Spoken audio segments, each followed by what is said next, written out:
Eagles' all-time leading rusher. A man wearing some glasses today that cost more than my vehicle. A man that is the shiftiest running back we've ever seen in the NFL. LaShawn Shady McCoy in the building. How we doing today, 2-5? Playoff football. Very interesting intro. I'm not gonna say the shiftiest, but you probably top 10. Playoff football is here. We here. Also joining us here in the speakeasy, a man fresh out of the bathroom and right into the seat wearing his Indiana Hoosier stuff because this weekend his team will be playing for a national championship. Indiana Trey in the building. Come on now. What's the word, fellas?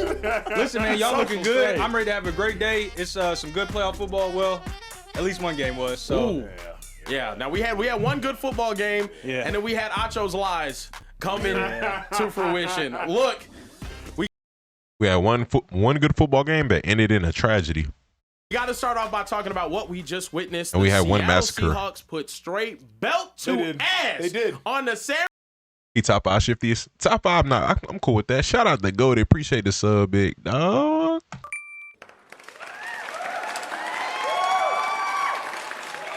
Appreciate it. San Francisco 49ers.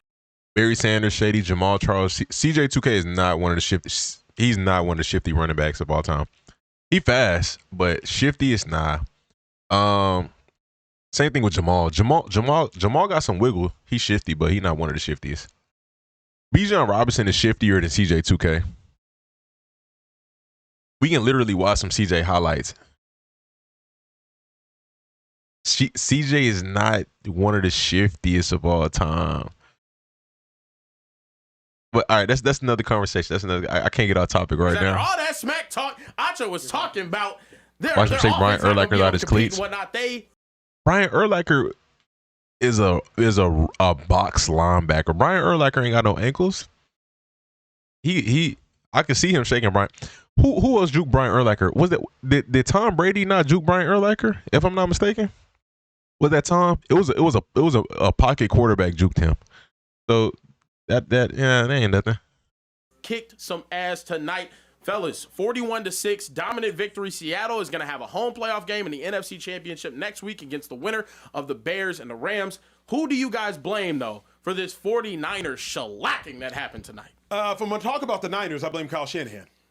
And I blame Kyle Shanahan. Urlacher for sure got juked by a pocket quarterback. Not because of anything besides the Seahawks wanted it more. And I hate using that figure of speech, and Shady knows more than anybody. Like, I don't like using that figure of speech. But the fact of the matter is, the Niners in Week 18 beat the brakes off the Seahawks. They took it to them. They were more excited to play. They were more violent, more physical, all of those things. And then in the playoff game, the Seahawks again took it to them. They were more physical. They were more excited. You knocked Christian McCaffrey out of portions of the game. You knocked Tongas, the backup tight end, out of portions of the game. The Niners were they just didn't have enough talent. That flat and simple, that's just what it was. They didn't have enough talent. They got good coaching, but coaching can only take you so far. But when you got good coaching and good talent, you know. So every time the Seahawks and the Niners take the field, at least over the last 3 weeks, the last 2 times they have taken the field, the Seahawks have been more excited. Vander said he wants to play. I just asked him. He almost done. Okay, all right, bet. I appreciate that, baller. I'm in his Discord. He got to let me know. Let me know. Excited to play. Yeah, 2 minutes left. I'll play him, and then we'll get back to this here. We're gonna take a little segment break. Is energy. We say energy, effort, then we say execution. We say execution third because without energy and effort, execution is irrelevant. And what I saw from this Niners team is a complete lack of energy. And to me, it starts with the head coach. Can I get into the lack of talent? Obviously. Can I get into McCaffrey gone, Kittle gone? I can give you all the excuses. But forget the excuses. The fact of the matter is the Seahawks have been more excited. Field 2-5? Yeah, this should have happened last week. But you know what, though? The truth is, right, who I blame, I just blame the Seahawks as being a better team. Yeah. Right? The last time that's what I said. played, they just better, bro. Same scenario. The difference is the score got crazier because of the turnovers. If you take away the turnovers, they probably won this game, I don't know, 6-24. Yeah. They was a better team. They ran the ball well like they did the last time they played them. They played great defense to shut them down a straight jacket like they did the last time they played against them. Everything that we talked about of the Seahawks team, they did. And I don't understand they had Sam Darnold getting an interview at the end of the game. I don't know why. They should have had Kane on in there. You know. Goodness gracious, he just hate him some Sam Darnold. But no, I do respect. I do like the K9 respect though. I do like that. Why? Because he's ran the ball up and down the field like the last time they played him. This Seahawks team is way, way better. I mean, and the funny thing is, there's been times where the Niners would dominate the Seahawks years before because they was just way better. The unfortunate truth is that Shady's right. Like, I'm trying to give you all excuses and all this. The fact of the matter is the Seahawks have better players today than the 49ers do. Yeah. And players make plays. When you watch that Niners team, who was finna make a play? McCaffrey? And half the time McCaffrey was doing this with the stinger. Who was going to make a play? Jawan Jennings? What did he even do on the day? Did he even have a receiving yard? Yeah, two catches. Like, who was going to make a play? Meanwhile, for the Seahawks, Witherspoon, Emanuori, Leonard Williams. Like, they got dog after dog after dog on the defensive end. And then, I'm going to be honest, it's one of them shady shows. He called it 4 weeks ago. Niners run game. Kenneth Walker is, like, running through tackles. I told you that. They go through the running backs. I told you that. Like, Bro, I don't see the Seahawks keeping him because they don't pay their running backs. They're going to draft another good running back. Zach Charbonnet going to be their running back next year, most likely, the lead back. Maybe they draft a rookie who takes Zach's lead carries. But Kenny is nice. Kenny nice. I think you put him in plenty other places, he can be a full-fledged starting running back. You know, like a lead back, in my opinion. Kenny McIntosh RB2. I mean, but if you lose K9, you still have to draft another running back. So I wouldn't be surprised if they hit on a running back in like the 5th or 6th round, and he turns out to be really good, and he takes over Kenny's spot and Charbonnet's spot. I wouldn't be surprised. I'm not saying that's going to happen, but you know, it's super possible. Running through tackles. So I want to blame Purdy. Nah, you can't. For what? Like, what? He didn't play well. Okay, what was he going to do? I want to blame Purdy. I want to say, like, Shanahan, X's and O's, you didn't scheme it up enough. Bro. So Seahawks letting Kenny and Reek walk. You don't let Reek walk. Corners are not as replaceable as running backs. Running backs are very replaceable. Very, very replaceable. Now, I'm not saying they're going to get somebody as good as K9 off the rip, but, like, you don't have to invest money in the running backs as much as you do with a corner. You know what I mean? It wasn't even about X's and O's. It was about dudes. It was about want to. It was about a Seahawks team came out there on a mission. And if I'm being honest, really, the Niners don't have none of their hype guys. Like, they don't have none of their hype guys. That don't matter. Jaquavius Mark's breakout season next year, I'm not betting on that. I'm not going to lie. We have a different starting running back every single year. No offense to Woody, but if Joe Mixon comes back, he's not starting over Joe Mixon 100%. And if we draft another running back in the late rounds, again, anything can happen with that. I wouldn't be surprised if we do draft another running back in the late rounds. I don't think we bring Nick Chubb back. I wouldn't mind bringing him back, but I could see us drafting another running back in the late rounds or taking a cheap veteran running back just like we did with Nick Chubb. If I ask you, like, and forget the score, but if I say who will win this game, even if they beat the Eagles, you knew the Seahawks was going to win this game. Yeah. Like, you knew that. And that's why. Woolen bounce back season was crazy. Bro just gave up that touchdown to Tonjes earlier in the year. When that was week 1, though. But people were still calling for Woolen head earlier this year. But I think he a good corner overall, though. You know, things happen. What do we got, Rico? I don't want Rico. No offense. I want a running back that got some speed. No offense to Rico. I just want somebody who can go the distance. That can cushion work Woolen up. We're going to see. Y'all need to re-sign Javonte. It's so many running backs. Y'all don't have to re-sign Javonte. I'm not going to lie, bro. Y'all don't have to. It's a lot of – as much as I like Javonte, it's just – I think K9 just as good as him. I think ETN is just as good as him. I think you can get a running back in the 4th, 5th, 6th round just as good as him. And that's not saying he's bad. I just think it's a lot of talent at the running back position. Bro, we had 5 or 6 rookie running backs starting this year, or at least – playing in a starting role at in more than one game for their team. So it's super, super replaceable. He always been a good corner, media runs people. He was so good though. I was so disappointed how Thoughts on the Bears? Bears. It was a good run, but they're not making it to the Super Bowl for sure. Either they lose this week or they lose next week. A or B, one of the two, but they're not making it to the Super Bowl. Then they're for sure not getting past the Seahawks. They got a chance versus the Rams, but it's not likely. I'm not betting on that. The game went last week. I'm not going back to that.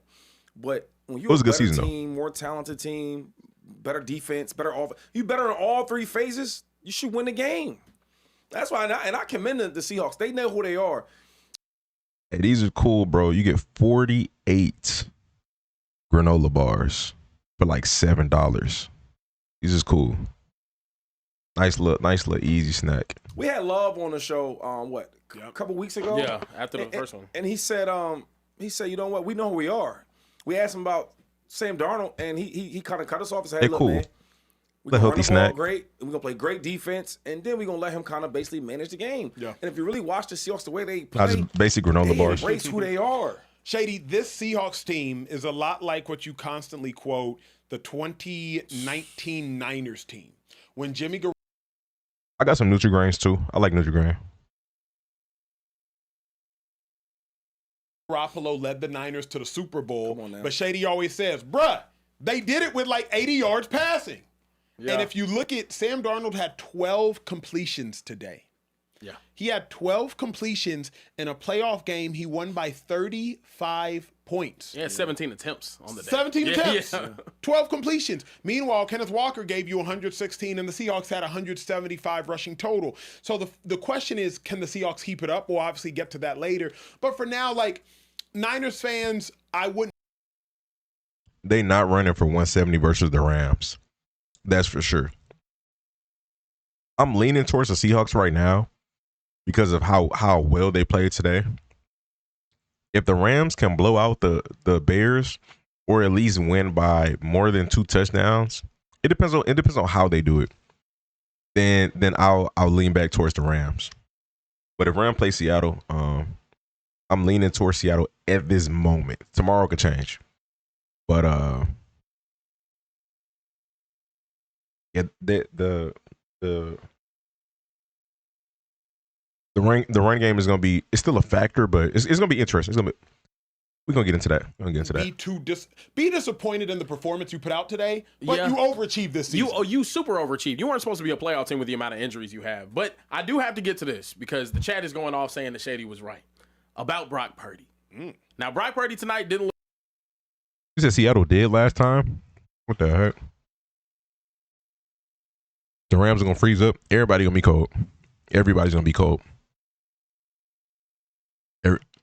So we gonna just see who the better team is. Everybody gonna be cold. Who gets a bigger contract, Kenny, Brees, or ETN? I forgot about Brees.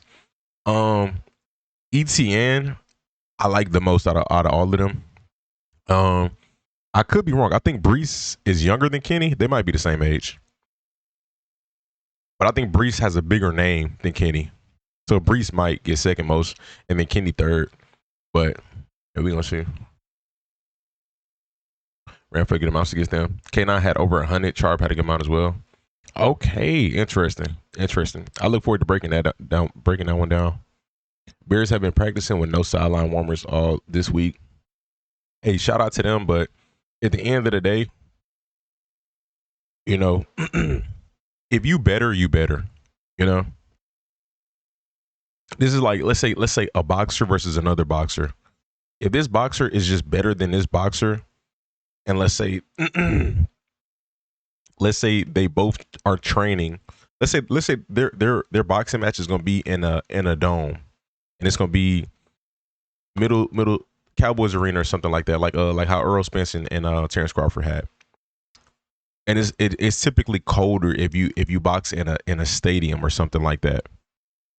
And so I'm a boxing freezing temperatures all week to prepare myself for this. If bro is better than me, he's just better than me. Like it don't matter if I practice for 2 weeks to adjust to the weather. If his skills are better, he's going to adjust in that moment. If you better, you better. That's how I feel.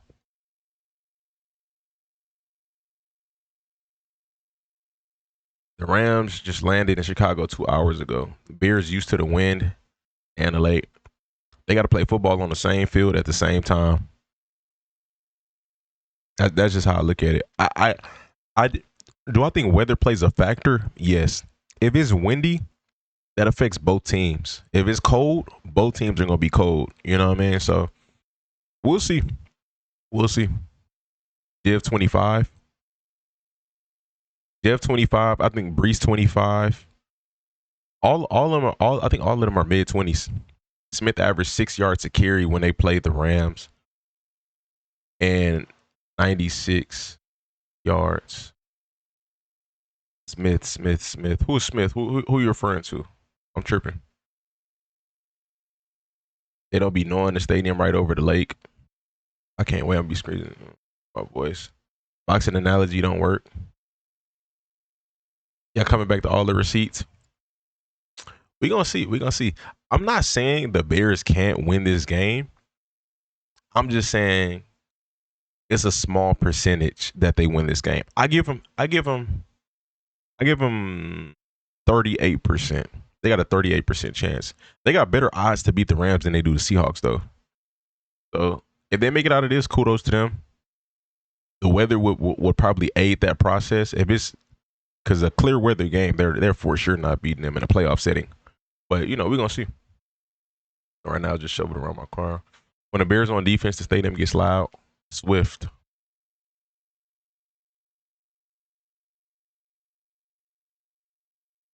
Swift averaged 6 yards a carry when they played the Rams.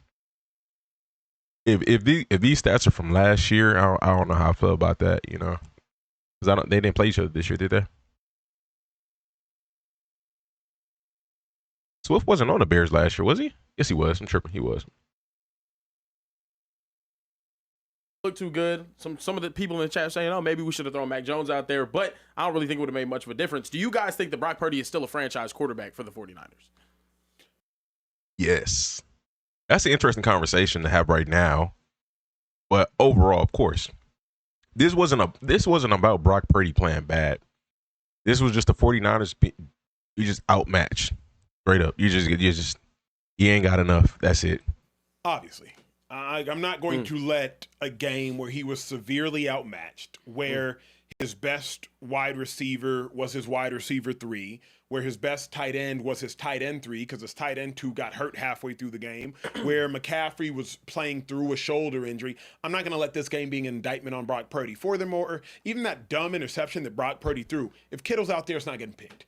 How the hell do you and a defender have equal access to the ball, and this tight end 3 just watches a defender, Ernest Jones, catch the pick? Can you go for the catch? Wait.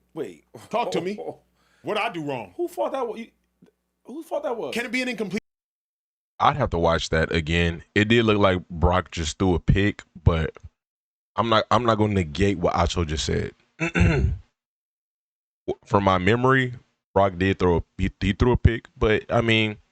That one pick, they still would have lost. Whether he threw that pick or not. He could have threw 0 picks. He could have had 0 fumbles. They still would have lost. So why are you throwing that ball? First of all, that was the wrong read. If you was gonna throw that pass, you should have been through it. Right? I'm not disagreeing with that. But what I'm saying is this: it shouldn't have been picked. We can Are you it should have been thrown. Fair. And it was late. I think Brock Purdy's a franchise guy for sure. I mean. He wins games. He finds ways to contribute on offense as far as throwing the ball, and he can run it. I do think that Mac Jones' pride tonight would have been better because he's a rhythm passer. He knows where to go with the ball. I truly believe that. Interesting. You think Mac Jones would have been better than Brock Purdy tonight?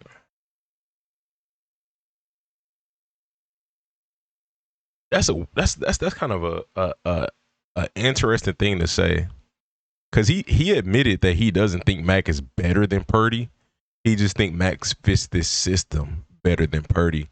But I don't know about that one. Mac Jones, if just throwing the ball, reading, arm strength, all them things. Remember Santa said Pearsall was going to go off? Oh, yeah. Excuse me. Apologies. Yeah, man. Hey. Things.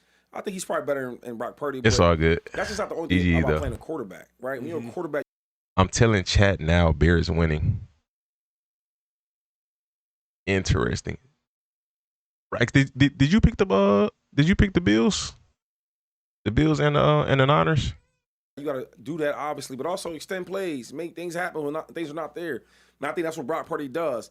I'm not going to let this game, change my mind about Brock. I know who Brock is. Brock Purdy he's a good quarterback. He extends plays when he needs to. He plays within the system, which most quarterbacks do. So I know who he is, right? I think he's a lot better when he has better players with him, which most players are. Pearsall didn't have a catch. Yeah, I said that. You had Broncos Hawks. Okay. Micah and D-Law was arguing at the beginning of the season. Micah told D-Law he won't see the Super Bowl with the Seahawks because D-Law took a shot at the Cowboys when he left. Yeah, that was unnecessary beef. Yeah, no. I mean, the 49ers, I don't really think they stood much of a chance tonight. Brock Purdy or without Brock Purdy, they were just outmatched. Now, on the flip side, the Seattle Seahawks, they look amazing on the defensive side of the ball. This is back-to-back games that they played against the 49ers and just completely shut down their offense. 9 points allowed in their last 2 games against the 49ers. Are you guys convinced, though, given, Sam Darnold only had 17 pass attempts, that this Seahawks team can go out there and possibly win a Super Bowl this year? At this point, you got to be convinced, bro. I mean, first and foremost, let's think about the teams remaining in the playoff picture. Jared Stidham. Oh, my God. Second year Drake May, CJ Stroud. So it's going to be one of those 3. Then you have Matthew Stafford, big dog, and second year. Bro, if the Broncos can make it to the Super Bowl with Jared Stidham, you know how amazing that would be. I don't think Jared Stidham is gonna play though. Whoever is second string on the roster right now, who's behind Bo Nix? I don't want to look that up right now. But whoever's behind Bo Nix is gonna play. You're not gonna play the guy you just signed off the street. Assuming, You're Caleb Williams. Yeah. Why the hell won't you give the Seahawks a chance? Sam Ehlinger, Jared oh wow. Stidham, Drake May, CJ Stroud, Matthew Stafford, Caleb Williams. Seahawks have as good a chance as anybody because they have as good a defense as you will find in the NFC. And then when it comes to the AFC, I can't put them up there with the Texans, but they rally and they play good ball. So it's going to be fascinating if this run game can carry them because so long as you just make Sam Darnold have to do anything, you got a chance. But I don't know that. Rivers and Bronco tomorrow, bro. I ain't gonna lie, they should not have signed Phillip Rivers. No offense to Phillip Rivers, but they limited themselves so much. They were in that 49ers game. If he could make some better throws, they could have won that game. And then against the Texans, was it the Texans he played? We played Phillip Rivers, did we? No, we didn't play Phillip. I can't remember. But it was 2 games where I was saying, bro, if Riley Leonard was in there or another quarterback was in there, the play calling is good. They drawing up people wide open. Some of these throws Phil just can't make. So that was a wild. I don't know, man. The team can make Sam Darnold do anything outside of the Rams, 2-5. That's crazy though. We speaking about Sam Darnold like he's just Seahawks could definitely make a Super Bowl. Right now, if I'm being honest, right now, it's Seahawks Rams 50-50. If the Bears beat the Rams, it's Seahawks. There's 0% chance that the Bears are going to the Super Bowl this year. I'm like, I gotta stop saying 0. I'm sorry, but it's just not happening. It's not happening. It's a very small percentage chance. He plays Seahawks, 49ers, Jags. 40-year anniversary NFL script had it good this year. It definitely has been an entertaining year though. I'm not gonna lie. Texans, man, I think they shut down the Pats. Dak MVP. Dak played really good this year. I'm not gonna lie. Can't even sleep. My team got to lock in. We're going to see. If Bears make the Super Bowl, I want all the apologies in the world. I'm going to say, you know what I'm going to say? I gave them a 10% chance and they made it. Congratulations, Nah, but beating the Rams, again, I give them 38% chance to beat the Rams. They got a shot. Beating the Seahawks, again, I give them we'll go 15% to beat the Seahawks. It's just a matchup thing. Like I think the Seahawks match up way better versus the Bears. You see what I'm saying about this guy? It's like I don't, you know what? They have a great defense, so obviously you have a chance to make this. Do I think the Pats are frauds? I think the Texans are just as good as y'all, and y'all have a better record. So I don't think that y'all are frauds. I just think that y'all record is inflated. Like, y'all are a good team, and the Texans are a good team. I think the Broncos, the Texans, the Bills, all the teams that made the playoffs in the NFC are just as good as each other, besides the Steelers. All those teams are just they're all on the same level. The Patriots are not above any of those teams. It's still an overachievement. No, definitely. If what the Bears did this year is very commendable, and it's a super bright sign. I think it's a lot to look forward to. We got to see Darnold versus a good D line in the playoffs. I mean, the Rams got a good D line. Like their pass rush is good. You know, they may not be elite, but they have a good D line. So we'll see. If you play the Bears, it's GG's, because the Bears don't get no pressure. The Bears were doubted, under 3% chance to come back. I feel that. The Bears win Super Bowl. Y'all will never stop hearing it from me. Maybe next year, not this year though. I think they kill the Seahawks. Bro, call me crazy, but Ben Johnson, an offensive genius. Bro, no, not at all. That is again, the Seahawks. The Seahawks and the Rams are about the same, in my opinion, in terms of how good they are right now. But the Bears have a way better shot versus the Rams. The Seahawks is not. They're not giving up nothing versus Caleb. I'm gonna say nothing, but again, you know, like they winning by at least 2 touchdowns. Super Bowl, if you have a great defense like they do, Who said we win and they 6 take the games? ball away. But only thing is why I can't take them too serious, because eventually the you AFC gotta defenses be able to throw the ball, and I don't trust Sam Darnold. He takes bad sacks, he throws picks. I'm just not a big believer of him. Why am I not a big believer of him? Because I've seen him play his whole career. He has way more bad than good. In the few years that he did play well, eventually he played bad, and I can't get that out of my head. If I had to bet on this dude to lead this team to the Super Bowl, I can't do it. I truly believe that the Seahawks is a really, really good team. The defense is great. They run the ball very, very well with all the running backs they have, and K9 is a dog. But just going. Bro, if you can call Brock Purdy good, you can call Sam Darnold good. So like that, like it's too contradicting. It's just like you gotta let go of Sam Darnold with the Jets. It's not the same guy, you know. Bill Belichick was a losing coach when he was the head coach for the Browns, and then he went to the Patriots and turned it around. You know, it's okay. He gotta just let that go. On a common point in this playoff run that Sam Darnold, as the quarterback, as one of the highest paid guys on the team, is going to have to play well. And that's hard for me to see. Because in the playoffs, every era. In a situation where they have to play well is where they're playing a defense who is good against the run. And the only team left in the NFC who's good against the run is the Rams. And in the AFC, the Texans are, and the Patriots are too, but I gotta see it, because the Chargers have the worst O-line in the NFL. They're 31st in pass blocking, and they're 32 in run blocking. So I can't judge the Patriots yet. How much did James Cook run for on the Pats? Did James Cook go off on the Pats?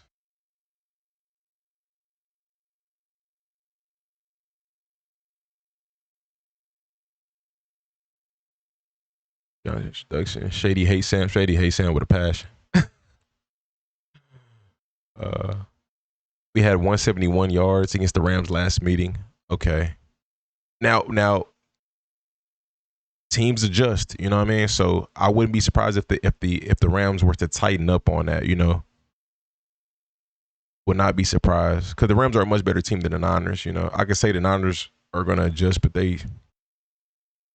at least at the moment, I'm tripping. I'm looking for Bills Patriots. Okay. James Cook had 107 yards against the Patriots. So that run defense, even though the Bills got a good run game. Okay, so that was the last meeting. And in the first meeting, James Cook got shut down in the first meeting. Their run game was non-existent in the first game. Interesting. I don't know. Yeah, I don't know, man. We're gonna see. But it's like the Texans' run game ain't elite, so it's hard to judge. But we're gonna see how good the Patriots defense is. Is magnified, right? Because it's a playoffs, right? Every little error you With Williams and Barrymore versus without him. Oh, that's fair. Okay, that's fair. So y'all had those guys in the first game, and in the second game, y'all didn't have them. Okay.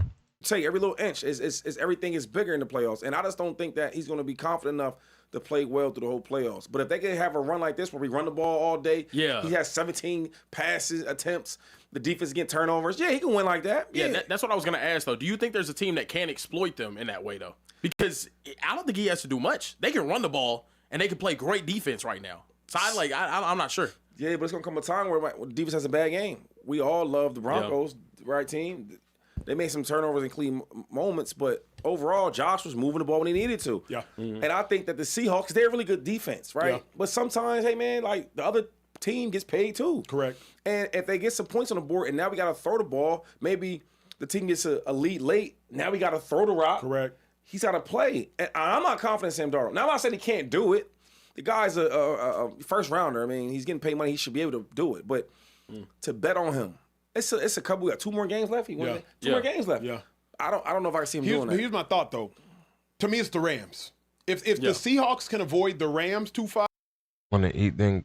I just seen that deal. All right, deal. Well, have a blessed night, buddy. I think the Seahawks can find the Lombardi. Because the Rams are the one team remaining, I would suggest, that we're both confident in their quarterback and what he can do in the postseason. We just haven't seen enough of Drake May. And we're confident in their coaching and what he can do in the postseason. So the Rams are the team, I believe, that can apply enough pressure to the Seahawks to make them break. But even the Rams, the Seahawks can beat. Yeah. You feel me? Like, if that's we're what I was going to say, too. We got to. It's so interesting because the Seahawks did beat the Rams last time, but I also, 2 things can be true. I also do believe that the Rams kind of took their foot off the gas. But a win is a win. And the Seahawks are a good team, so I can't deny that. So this third game is going to be super interesting. Super interesting. Because if you let somebody get the ups on you, it's kind of hard to come back from that. But I don't know. And I'm speaking too soon because the Rams still got to play the Bears tomorrow. Zoom out. There's just not an elite team this year in the NFL. There could be an elite team for this season, but when you think about some of the Super Bowl teams that Shady was on, the Kansas City Chiefs team with Patrick Mahomes, Tyreek Hill, Travis Kelce, Chris Jones. The Bucks with Tom Brady and you know, that's factual. There's no team that's really elite on. I said that like mid-season. No, not mid-season. A little bit after mid-season. There's no team that's elite on both sides of the ball. The closest we get to that is the Seahawks. I think their offense is very good, but I don't feel it to be elite. But I think their defense is elite. Everybody else, the Rams, they're elite on offense, but the defense is not elite. Texans elite on defense, but the offense is not elite. You know, like there's a drop off. So it's kind of interesting. Amongst others. Mm-hmm. The Buccaneers team with Tom Brady, Mike Evans, Antonio Brown, Rob Gronkowski, Levante David, amongst others. Like, missed out on the coach predictions. What's that? There are teams this year with really good defenses and competent offenses, Seattle Seahawks. Teams this year with really good offenses and competent defenses, Los Angeles Rams. But there isn't this juggernaut of a team that just puts the fear of God in you. So as a result, I think any team can go get it. There's just not some dominant great on both sides teams. So Care Bear, I don't look at this year's playoff picture and say like, who's going. What's elite? I think the only elite offenses this year, for me, is the Rams. They're the only elite offense this year.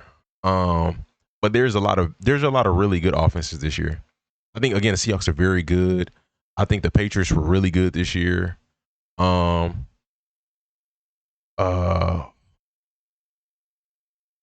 else would I say? Like there's some other good offenses, but I wouldn't put them in a category like, up there, I don't feel like getting too deep into that. I mean, I don't mind, but let's just look at it. Let's look at it. If I had to say, I don't think it's that many elite offenses this year. Just like I believe it's only 2 elite defenses at the moment. I think the Broncos are very good. I think they were looking elite at a point. I think they're very good. Or scoring offense. I don't think it's a bunch of elite offenses in the NFL right now. Yards per game, yards per game don't determine you being elite. You gotta score points. You gotta put points on the board. Yeah, for me, I think low key Dallas is close. Like they're close. I think they're in the very good. For me, it's just the Rams. Rams are elite. Seattle is very good. I think Dallas is very good. We got some other really good ones, but I don't think anybody else is elite. Bears was top 5.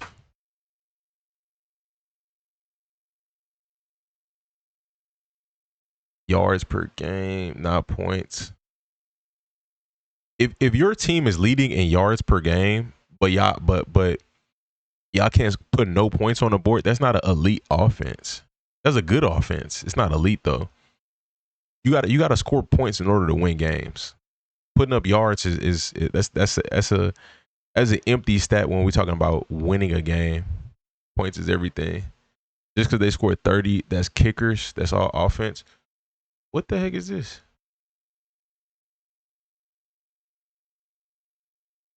Red defender. Am I tripping? Or is this a pop-up ad? That had to be a pop-up ad. What the heck? What the heck? They trying to get me to buy their product. That's what it is. They trying to get me to shop. If you top 10 in points and top 5 in yards, you're elite. If you are one of the worst teams in the NFL when it comes to scoring in the first, second, and third quarter, and you can only score in the fourth quarter, that's not elite. Like you got to be consistent. You know what I mean?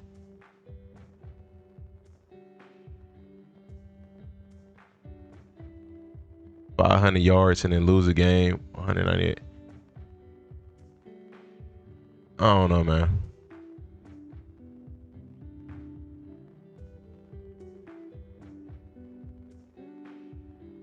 But not in my opinion, the Rams are the only elite offense this year. I put Seattle number 2. A very good, but I don't know. I don't want to do a full ranking right now. Going to threaten the Rams. It doesn't matter when you score. That's like saying Katie had 3 points a half and ended with 30 in the game winner.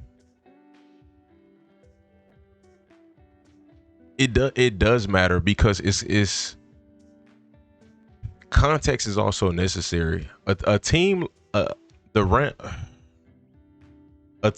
is poorly coached on defense or is not a good defense will allow you to do that. A team that has a good defense. Did they score 25 points or 21 points in the fourth quarter on a top 5 defense this year, or even the top 10 defense this year?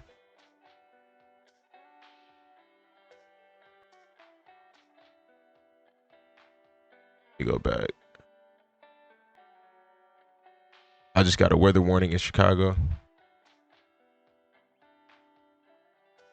What is his point? He's saying the Bears offense is elite. I think they good, but they're not elite. I would take and I'm not even gonna do that because then I'm gonna have to start ranking stuff. Or defense, opponent points per game. They haven't played Seattle. They haven't played Houston. They haven't played New England. They haven't played Denver. They didn't play Kansas City this year. They played Philly. That's the top 10 defense. They played Minnesota. But they did play Minnesota. That's a good defense. But Minnesota offense is trash. And I ain't gonna lie. I'm not gonna lie. It's contextual. Because if your offense sucks, then they're gonna keep giving the ball and keep giving the ball to y'all and having the defense on the field. But to each his own. So y'all did against Philly and Minnesota. Well, y'all didn't do it against y'all didn't score a bunch of points in the fourth quarter against Minnesota. Y'all only scored 14 versus Philly in the fourth quarter. 14 versus Philly in the fourth quarter. Y'all didn't score. It's not 21. 14 versus Philly in the fourth quarter, and then versus Minnesota. How much did y'all score versus them? And Minnesota's defense is not as good as Seattle. Well, that's a whole nother conversation.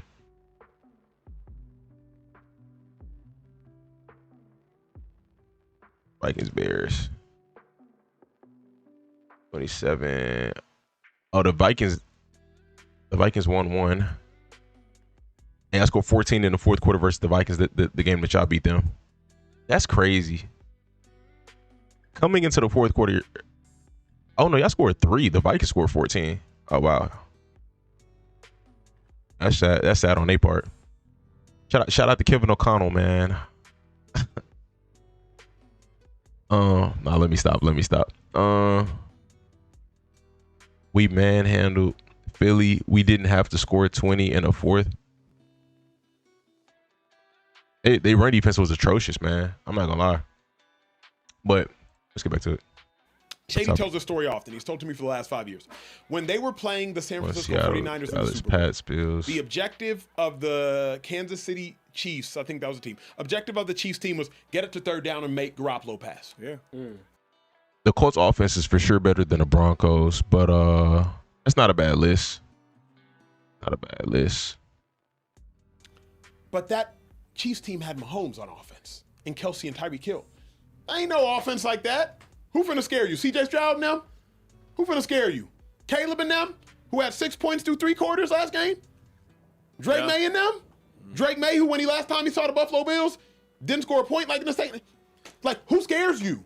But the only time we've seen the Seahawks really win games is their own motto. Run the ball well, play great defense, and let's have Sam Darnold do the most minimal things he can do. You know what I'm saying? So yeah, how can you win like that? I mean, they're winning, right? But it's like if the game plays out. You hear that again? Drake May and them? Drake May, who when he last time he saw the Buffalo Bills, didn't score a point like in the state. Like, who scares you? But the only time we've seen the Seahawks really win games. Oh, he brought up Drake May not scoring up. Let me check that. Pats, Bills. What is he referring to? That's the first matchup. The second matchup? I don't know what you're referring to. Games is their own motto. Run the ball well, play great defense, and let's have Sam Darnold do the most minimal things he can do. You know what I'm saying? So yeah, how can you win like that? I mean, they're winning, right? But it's like if the game plays, all right, listen, let's be conservative as possible with Sam Darnold. Let's run the ball. This is interesting. I guess because they all contributed this year, but I wouldn't call this the best. Most productive, that might be fine, but it's not the best for sure. All great, and let's play great defense. What happens if that scenario doesn't play out the way you want? Again, got me feeling. And we can't run the ball. Who do you think 2-5? I'm not worried. Do you think there's a team that can get the Seahawks out of their model? A team remaining. Obviously, there's only maybe 6 teams left. Do you think there's a team that can get the Seahawks? The Patriots are going to go 24-7 at halftime versus the Texans, and then the Texans come back and it's 35-31. That's an odd That's an odd sequence of events. 0 touchdowns by May. Oh, in the second half. Oh, okay. Got you. All right. Seahawks. I would have said the Broncos, right? If they make it that far, but then the Broncos, they're out of it, obviously. The Patriots. Yeah. I don't just see nobody just run up and down Mike Vrabel's defense like that. Mm-hmm. I mean, what you think? I don't think so. And Do you now, think and, there's- and I think he's gonna make him play quarterback. That's the question.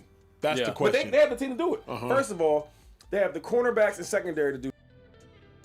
You said 24-7 at half. Final score 35-31. Oh, I'm tripping. Okay, got you. Yeah, the Patriots. So now we only gonna focus on the run game. Mm-hmm. Make Sam throw the rock. That's Is what that it the comes team down that to. you think is the most complete remaining? Probably. But the crazy, yeah. problem is like And they got an MVP candidate over there. Yeah. Bro, the only issue with the Pats, again, they're going to have to go out and prove it. And I'm not saying they can't prove it. It's to be determined. Is how well can they play versus a top 5 defense? That's to be determined. We haven't seen that yet. I think we ain't seen that yet. We're gonna see. yeah. That's what you have And an he's playing MVP like candidate on offense, and you have a But top 4 defense. here's the in beauty NFC. of where we are right now. We're glad y'all watching this show. If it's your first time watching Speakeasy, welcome.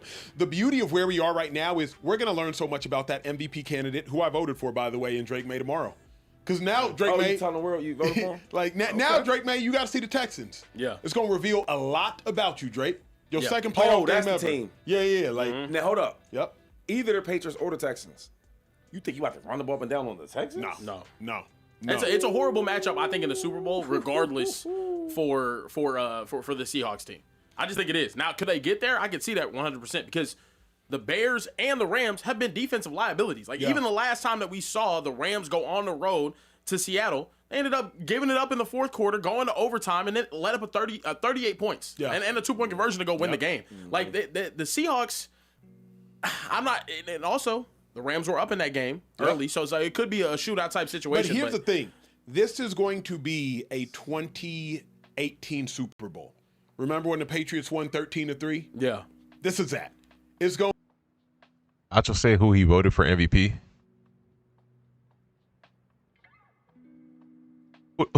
Who did he say? I didn't peep it. What the heck? to be Road to send the a lot about you, Drake. Your Yeah. second playoff that's game the ever. team. Yeah. Like, Now hold up. yep. Either the Patriots or the Texans. You think you about to run the ball up and down on the Texans? No. No. It's a horrible matchup, I think, in the Super Bowl, regardless. But top 4 defense here's the in the beauty NFC. of Yeah. That's what you have And an he's MVP playing like candidate it. on offense, and you have a but top 4 defense. here's the in beauty NFC. of where we are right now. We're glad y'all watching this show. If it's your first time watching Speakeasy, welcome. The beauty of where we are right now is we're going to learn so much about that MVP. Focus on. I done went back First of all, a and couple I think he's minutes. gonna make him play quarterback. That's the question. That's Yeah. the But question. they have the team to do it. Uh-huh. First of all, they have the cornerbacks and secondary to do that. The Patriots. So now we only gonna focus on the run game. Make Sam throw the rock. That's Is what that it the comes team down that to. you think is the most complete remaining? Probably. But the Crazy, yeah. problem is like And they got an MVP candidate over there. Yeah. yeah. That's what you have And an he's MVP playing like candidate it. on offense, and you have a But top 4 defense. here's the in NFC. beauty of where we are right now. We're glad y'all watching this show. If it's your first time watching Speakeasy, welcome. The beauty. Did I not go back far enough?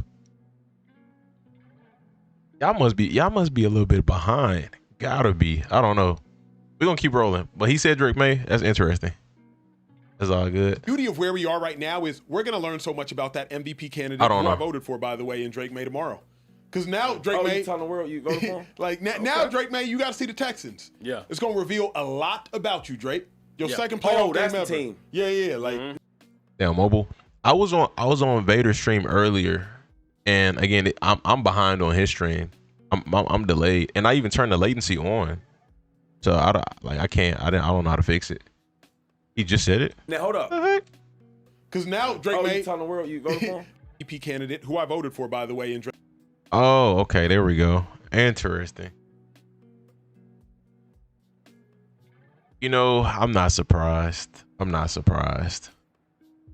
it's okay. I think he played the part this year, you know. Not surprised. I think Stafford definitely had the better season, but you know, again, to each his own. Drake May tomorrow. Because now He voted for Josh Allen last year. Yeah, I remember that. Drake May. You telling the world you voted for him? Like now, Drake May, you got to see the Texans. Yeah. It's going to reveal a lot about you, Drake. Your Yeah. second playoff that's game the ever. team. Yeah. Like, Now hold up. yep. Either the Patriots or the Texans. You think you about to run the ball up and down on the Texans? No.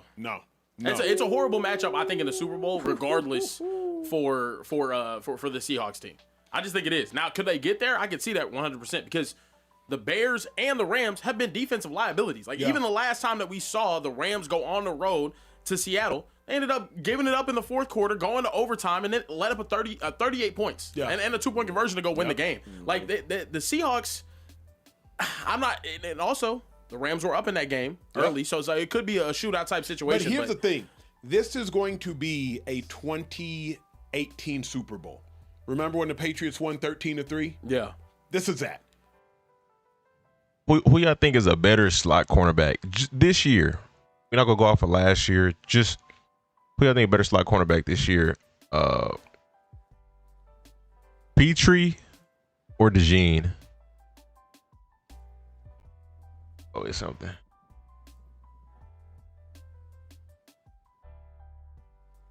Watch out in concrete. It's going to be Texans or Patriots or Broncos. How can you say that? Because Texans, Patriots, Broncos all have top 6 defenses. Yeah. So Texans are 1, Broncos are 2, I think Patriots are 6. Seahawks got like a top 5 defense.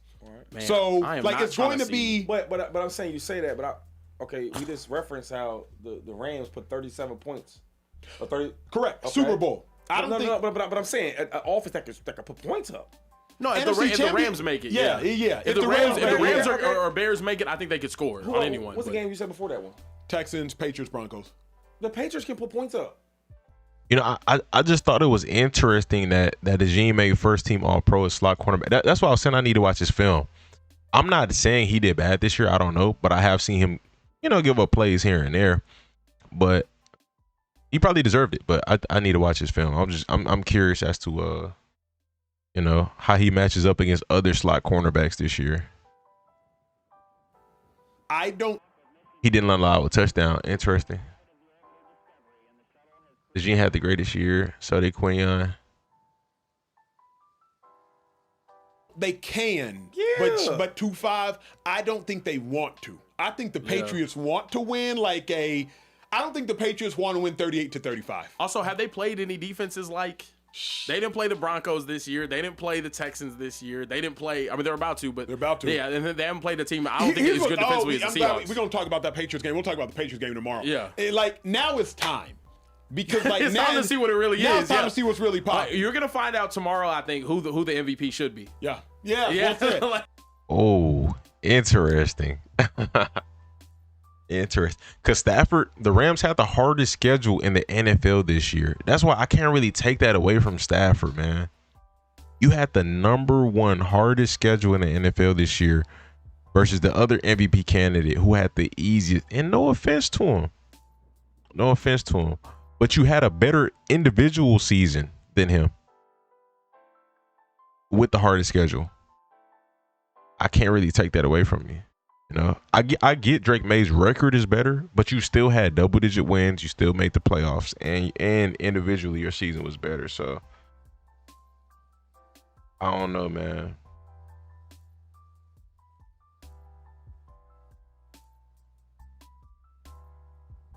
Jalen Johnson, top 5 cornerback.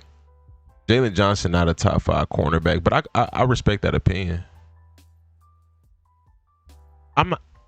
I could easily put 4 over him. I got 4 cornerbacks I could put over him, and we could debate him at 5. We could maybe debate him at 5, but 4 for sure I could put over him. Stafford stat pad like crazy. Yeah, Rams had the number 1 hardest schedule this year.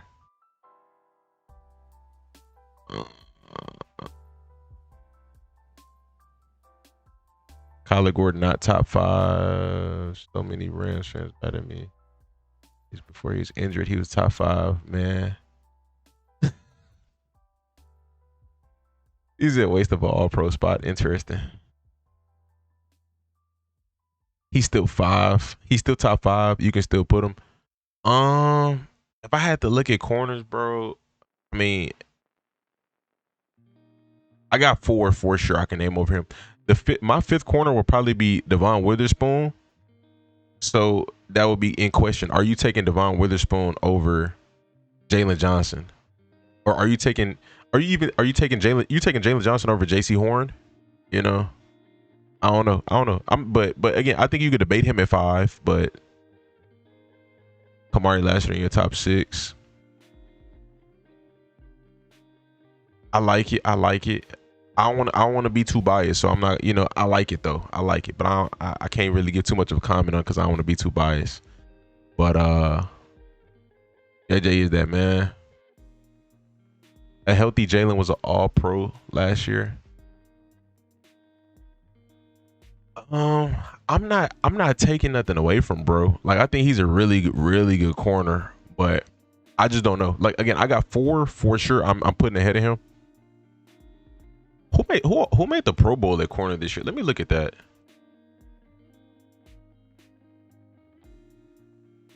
That'll make this a little easier.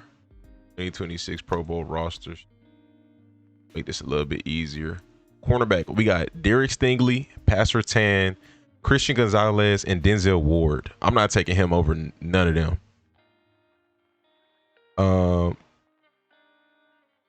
Other cornerbacks, we got J.C. Horn. He's for sure not going over Quinyon Mitchell. So yeah, he's out the top 5. He's for sure not going over Quinyon. We got J.C. Horn, Quinyon Mitchell, Devin Witherspoon. I'll take him over Cooper DeJean. But he got some let me close that website. They keep popping up that. Yeah, they got these pop-up ads, man. JJ way better than Denzel. I gotta watch the film, but I'm even if you were to put him over Denzel, he's still not top 5. Not for me. But to each his own. He's better than Quinyon? Heck no. Nah. Top 5 slots, no order. DeJean, Petrie, Witherspoon, Brian Branch, Kenny Moore, Gordon.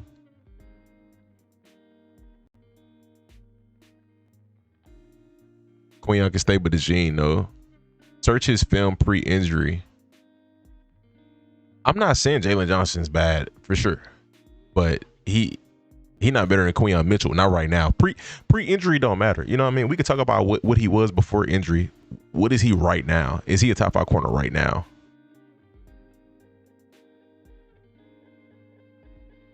And even to Shady's point, like, the Seahawks beat the hell out of the Niners. The Niners shouldn't have been here.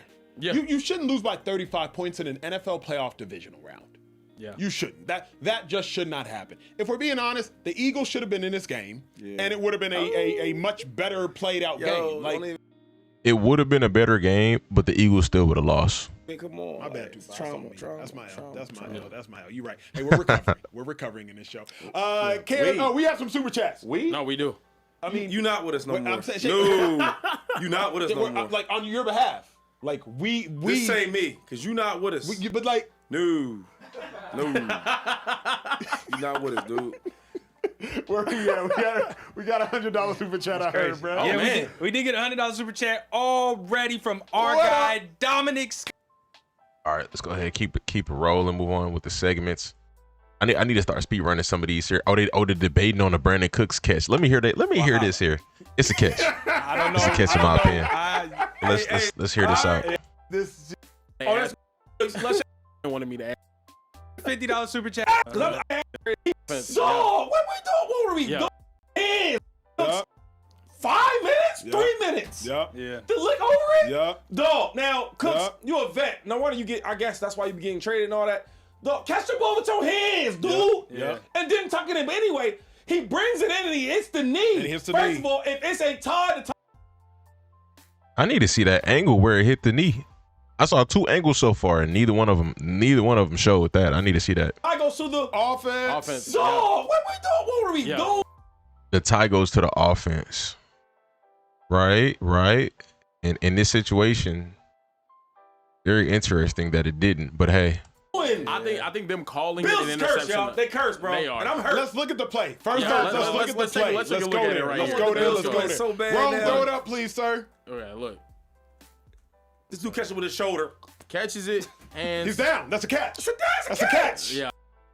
that's the catch. What is he talking about? It hit somebody's knee. This dude catches with his shoulder.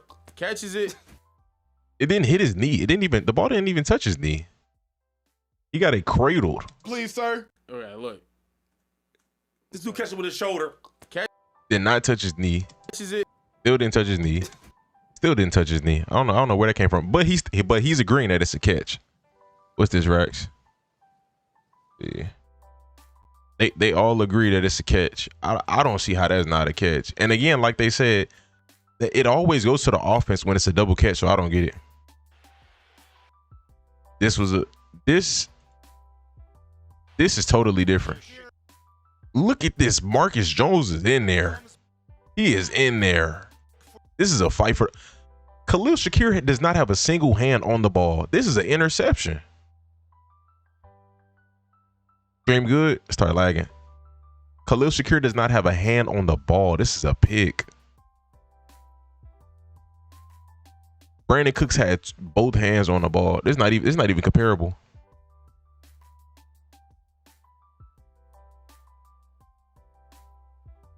That was ruled PI and a catch. This was ruled PI and a catch. What's up with the officiating? What the heck?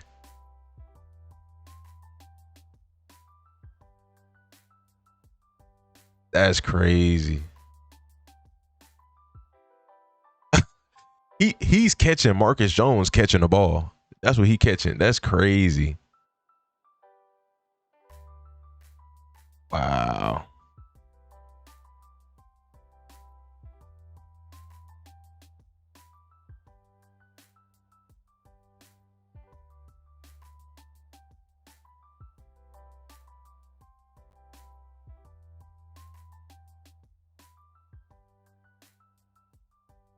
The fact that 29 was able to stay stride for stride with Cooks. If Cooks with the Rams or Saints, I mean, Cooks beat him. I mean, like, if we be real, Josh would have had to throw a perfect ball, but Cooks beat him. Cooks had to jump and let the ball come to him. He had to slow down because the ball, if he didn't do that, he wouldn't have had to do that if the ball hit him in stride. I went back a little bit on accident. Catch. Like, That is crazy. like that goes to the offense. He can play. We love though. So right, that should have been ruled. can you stop it when he brings to a knee? When he It doesn't touch his knee, comes to a but knee. I hear him. Bam, Right stop. there, yep. So right here, Look at where his hands are. This is what I don't get though. So right here, the ball and his body. Tre'Davious White calls it quits. They just signed, bro, for him to crash out. They could have had a 17-yard field goal. Trying saying McMillan was good. Rax ain't want to believe. I'm not gonna say McMillan's bad. I'm not but Brandon Cooks. If this was a perfect ball thrown in stride, Brandon Cooks would have, you know what I'm saying, he would have cribbed it. And not only that though, again, McMillan has no possession of the ball, like zero. I need to see this from a different angle. Just because you touching the ball don't mean you got possession of it. Brandon Cooks has this. This is crazy. Refs got to be on solid if they're gonna let them play or throw the flag. It's like pick and choose.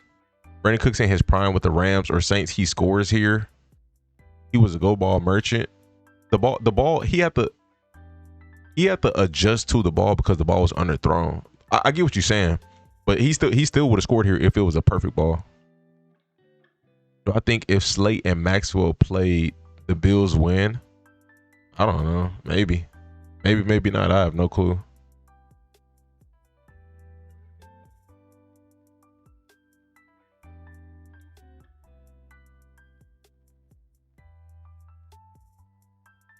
He's on the ball. Correct.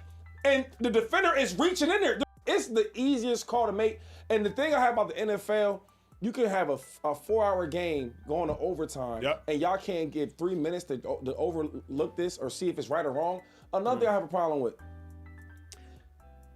This is so crazy, bro.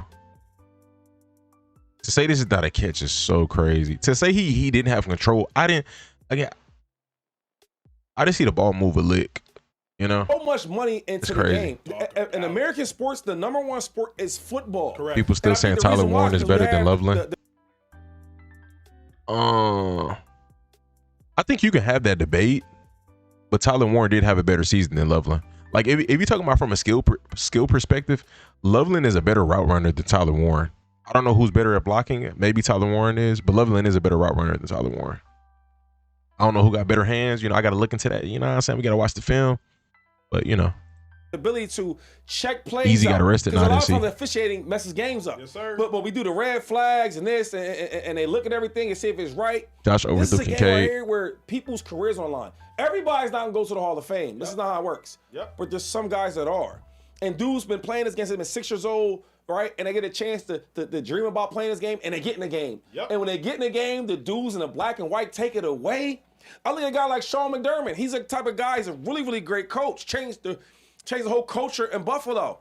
But hey, in football, if you don't win them, you can get fired. Now his family, life is on the line because now our dad might get fired. Yep. Because Might the move, refs were so lazy not to check this out. I look at a guy like Josh That's a good Allen. point. I watched Josh Allen on the podium today, and I know Josh. Josh is a tough mother. I played with him as my young boy, and he don't cry often. He goes to the point where he's crying because he felt like I let my teammates down. And it's like, well, that's fine if you really did let your teammates down. Let's check the play. This was terrible. The NFL is too much advanced to have these type of errors. Yeah, Well, here's what the best part of what That's Shady terrible, said. bro. We're not realizing, like, coaches get fired off decisions like this. Mm-hmm. Because now there's a fair conversation to have. You know what I mean? Like, Sean McDermott, should he still be coaching the Bills? And because of a play like this, money, millions of dollars. Let me not exaggerate and say Now they billions. gambling now. Like, come on, man. Like millions of dollars swing. I think the line for Brandon Cook's longest reception was like 16 and a half yards. Well, he been got that down. Nah, I don't think Rome, did he get it Nah, this he got game? that. He got that. He didn't get it. No.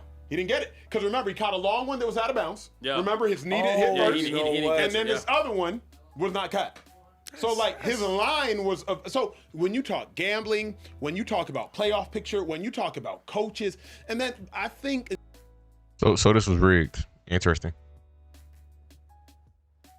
Maybe it wasn't. Maybe it was. Rams pick 6 early this year. Similarities of the Jaquan McMillan INT against Brandon Cooks. Now, here it is. This ball is bobbling. Did we see this with Brandon Cooks? Did Brandon Cooks, once he caught the ball, did it leave his chest at all? This ball bobbled. Okay, boom. Boom. Okay, no. He got possession right. He got possession at this point. All he has to do right here is get a knee down. If he gets a knee down, then he's good. I remember this play. Now, we can't see from this angle if the ball is loose or not. We can't see, and his knee is not down yet. Now his knee just hit down. We can't see. McCullough is in the way, so I can't. I got no opinion on this here. I can't see if the ball moved at any point.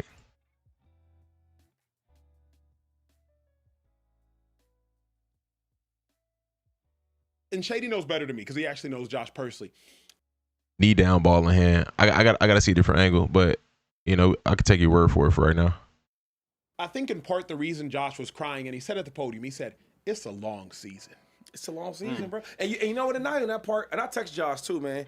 Caleb will do year 3 or 4. I ain't with all the mushy stuff and all that. But got a I lead do potential. care because I know how hard people don't understand how hard the NFL is. Like, we joke on these shows. Yeah, and we people do. joke. You don't know how hard it is to play this game. So now you put everything, and you get up in the morning every day just to get to this point. You get to this point because you're away from your family more than people know. And you with the people that you play with, that's your family, right, during the season. So you get to this point, y'all, and it's like, damn, everybody's riding on me. And everything we hear about, and they make this quarterback stat about wins going to the quarterback or loss going to the quarterback. Mahomes ain't there. Burrow ain't there. He has no excuses now. No worry about the team. No worry about his team ain't nowhere near as talented as other teams. But we get to this point, and he makes the right throw, and the ref's gonna cheat him like that? One thing about the league I'm starting to hate, and I hate it when I play. I'm tired of the boys in black and white taking the game away, home. Real. So the entire speakeasy said this was a catch. Nobody on here disagreed, and they disagree with each other. So this is not a biased show at all. So I'm with them on this one here. I believe this was a catch. So we need to start putting shirts.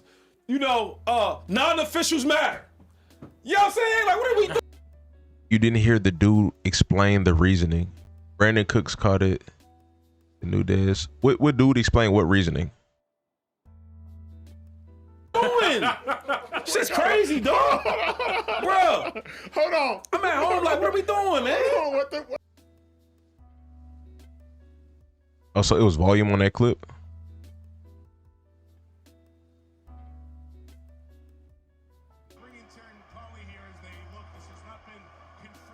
Terry, what should we be looking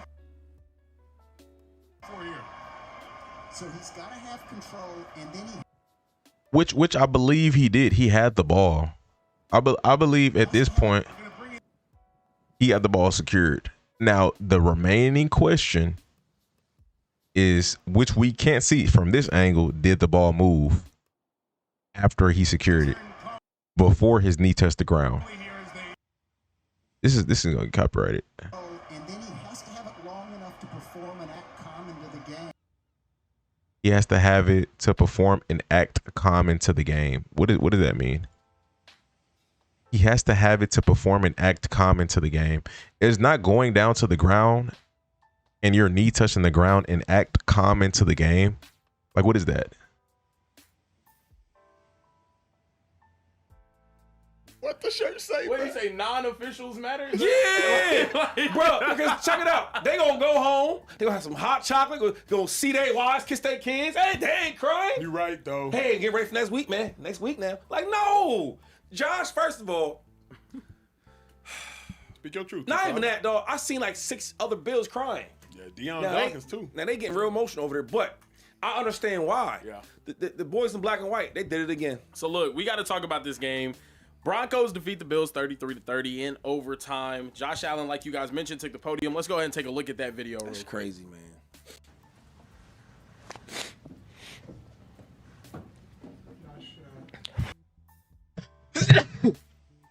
The boy hurt, man. I get it though. They got screwed on that catch. Never mind the fact that there was clear PI, no call for the Bills, but the Broncos set them up. But for the Broncos to set them up in field goal range.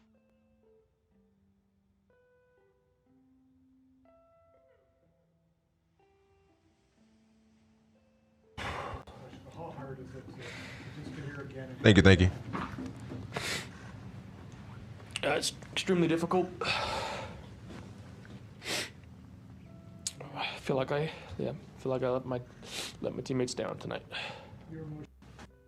Why is there no better angle than that, bro? I'm wondering the same thing. It's the NFL, man. You know what though? They trying to save themselves. That's what it is. But they only putting out that angle. They trying to save themselves.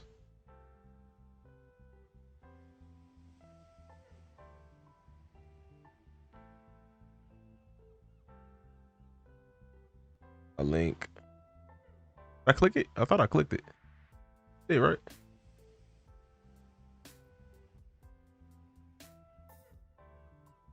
Yeah, no. We literally just watched this. It shows. Oh, this shows 3 different angles. Oh, bet. So that's the first angle. This is the second angle. Okay, we haven't seen this angle right here. What? Why is this not a catch? McMillan's hand is on Cook's arm. He's pulling on Cook's arm. He is not touching the football.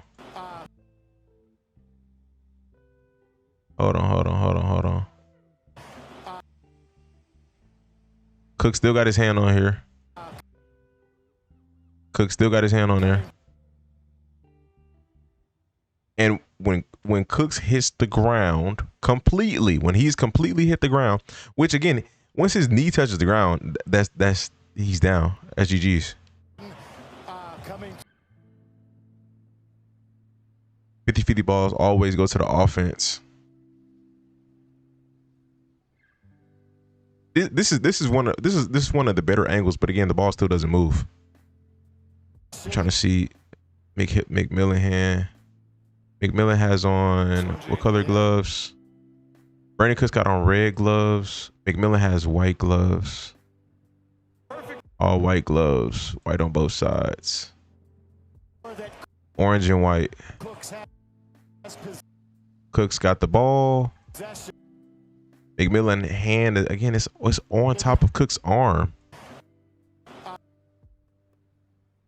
Cook still got the ball right here.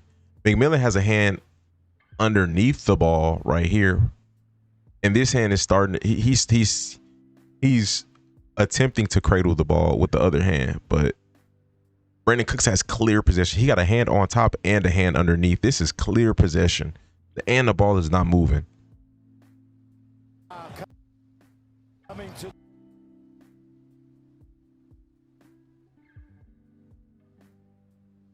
That's like a fumble. We've seen this multiple times this year. Like, if you hit the ground and then the ball pops up, that's not a fumble. You're down. You know what I mean? Like, it's the same concept, but you know, it is what it is. That should go to the offense.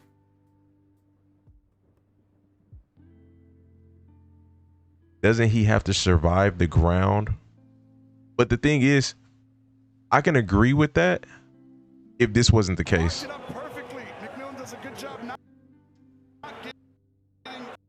He has possession of it and his knee touched the ground. He's down. And he's down right here. At this point, if I fast forward this, at this point, the ball is not moving right here. Boom. Once he rolls over, then this gives McMillan leverage to scoop it out. But at this point, when he was on the ground right here, the ball wasn't moving. The ball is not moving right here. McMillan is not pulling this out yet. Brandon Cooks is on the ground. The ball is not out or moving. He is on the ground flat.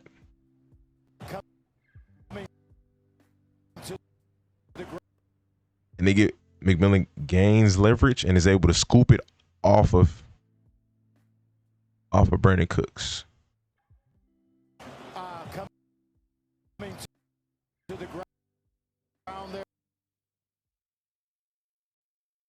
It keeps dropping frames. But again, for me, he's down right here. You down. That's what it is for me. I already played 2K. Yeah, I already played 2K.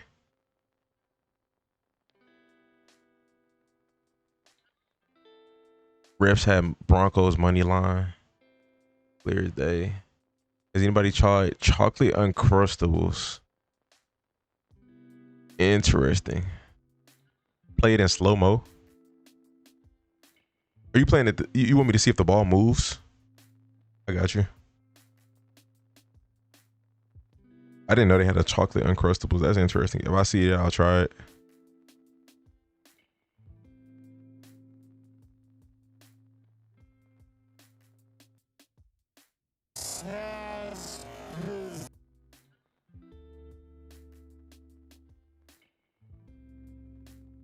Bro, Cooks got that.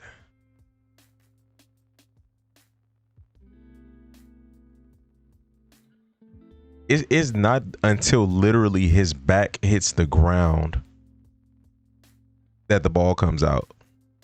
And it's not the ball even came out. McMillan has leverage to rip it from him.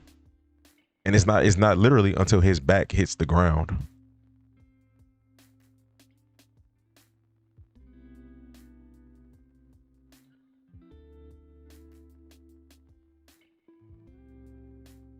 This is controlled. That's 50-50. Well, in my opinion, it's 60-40. Really 80-20. But even if it's 50-50, then that means it goes to the offense, right? Hypothetically. Go to sleep. Have a great night. Yes, sir. Yes, sir. Appreciate you, Goated.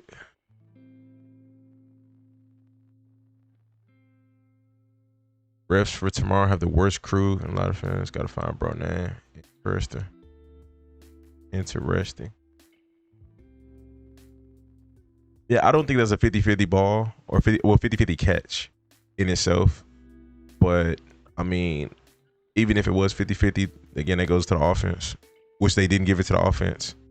So that's not a good call. Man. Do you guys think Josh Allen is to blame for the loss, though, tonight, given the 4 turnovers that he had? I saw that we saw the third angle earlier, if I'm not mistaken. Let me double check. Yeah, we seen this one earlier. This one you really can't even see as much, but the second one was probably the best angle.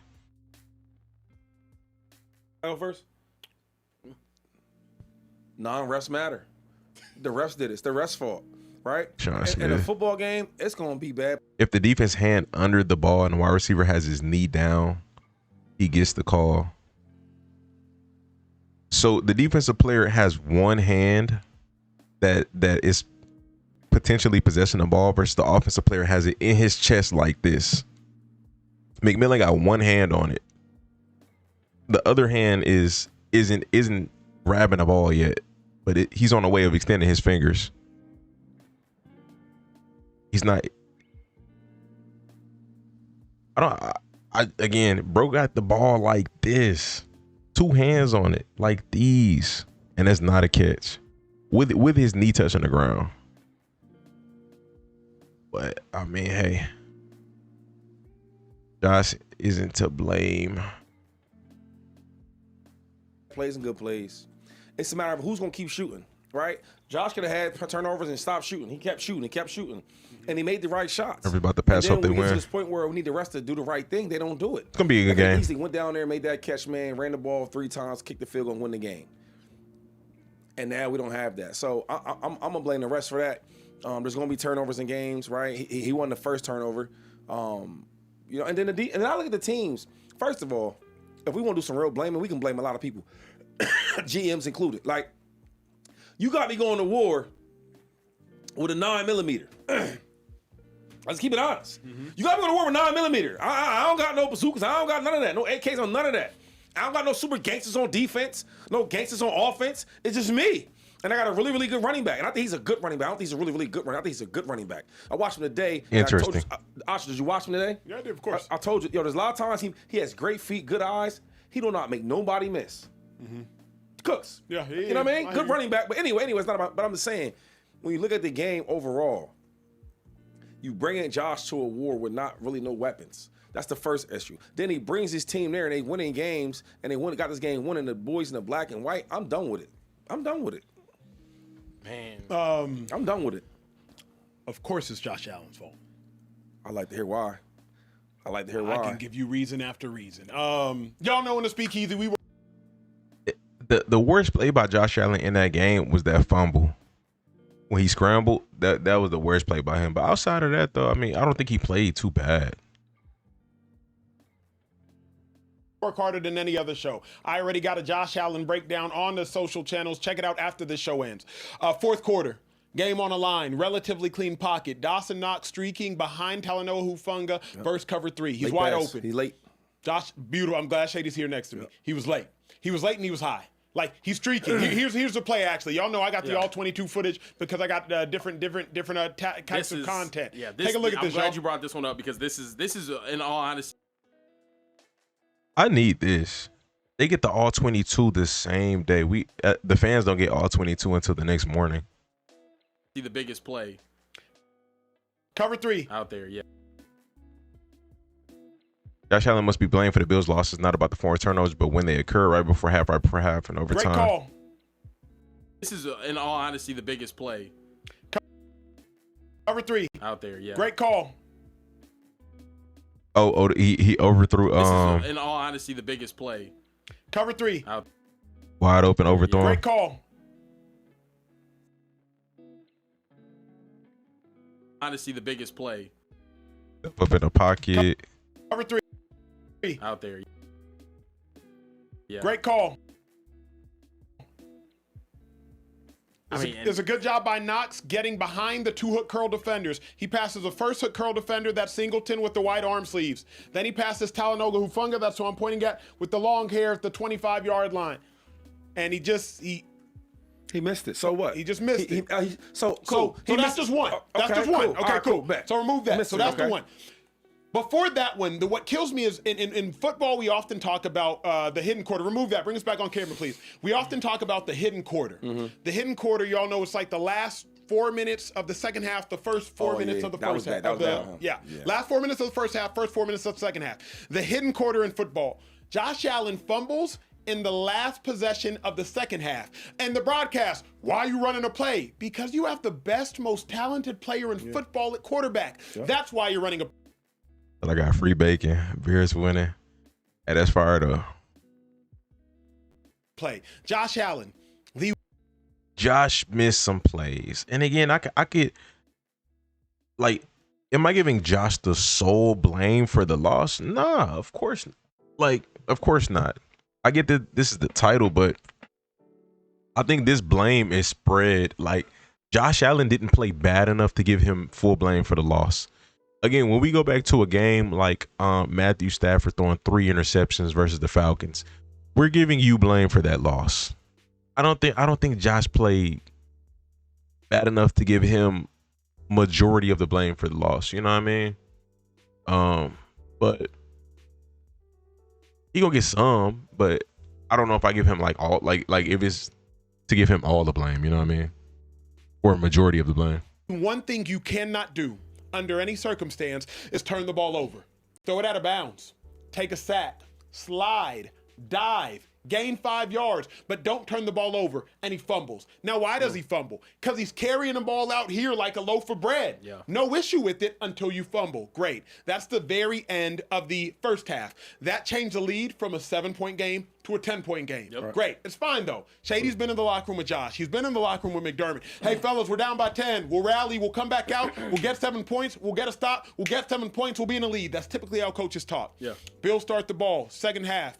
Second play of the game, Josh Allen, sack, forced fumble. Now, I will blame Shakira. I will also blame Pro Bowler Deion Dawkins, right? They were in punt protection. So, like, that shouldn't get sacked. You're literally have 8 men in, and you're in a 2-man route. It shouldn't be sacked because not only does it turn into a sack, it turns into a forced fumble. That's the dilemma. Like, a sack is a sack. But when it turns into a forced fumble, now that's like, okay, crap. A sack is one thing, but now it's a sack, forced fumble. That's a whole nother dilemma. So now we have the fumble right before halftime, the fumble right after halftime. Now we're in the end of the fourth quarter. He throws the interception to P.J. Locke. P.J. Locke comes screaming across the field, looks like Ed Reed, throws the interception to P.J. Locke. He misses Dawson Knox. I don't even care about the Brandon Cooks. Also blame the defensive coordinator. He put 2 backups in playing man.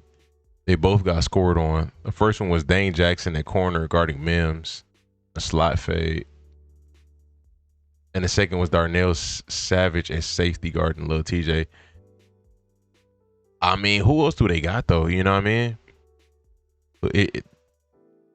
It go back to, like it's not Josh Allen versus Mahomes. It's not Josh Allen versus Burrow or Lamar. It's Josh versus this defense and the opposing quarterback versus Josh's defense. So I think stuff like that got to be taken into account. Josh gets some blame, but he's definitely not getting all the blame.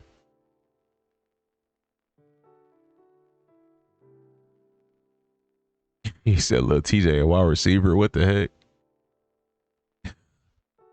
That pick. Yeah, the Brandon Cooks I'm talking about the one over there. Oh, the P.J. Locke one? Throw that out there. Throw that out there. Yeah, I wish y'all could really watch it because Shady knows what you're talking about. Like, not only do you throw it out there, you can't just float it as if there ain't nobody back there, as if it's zero.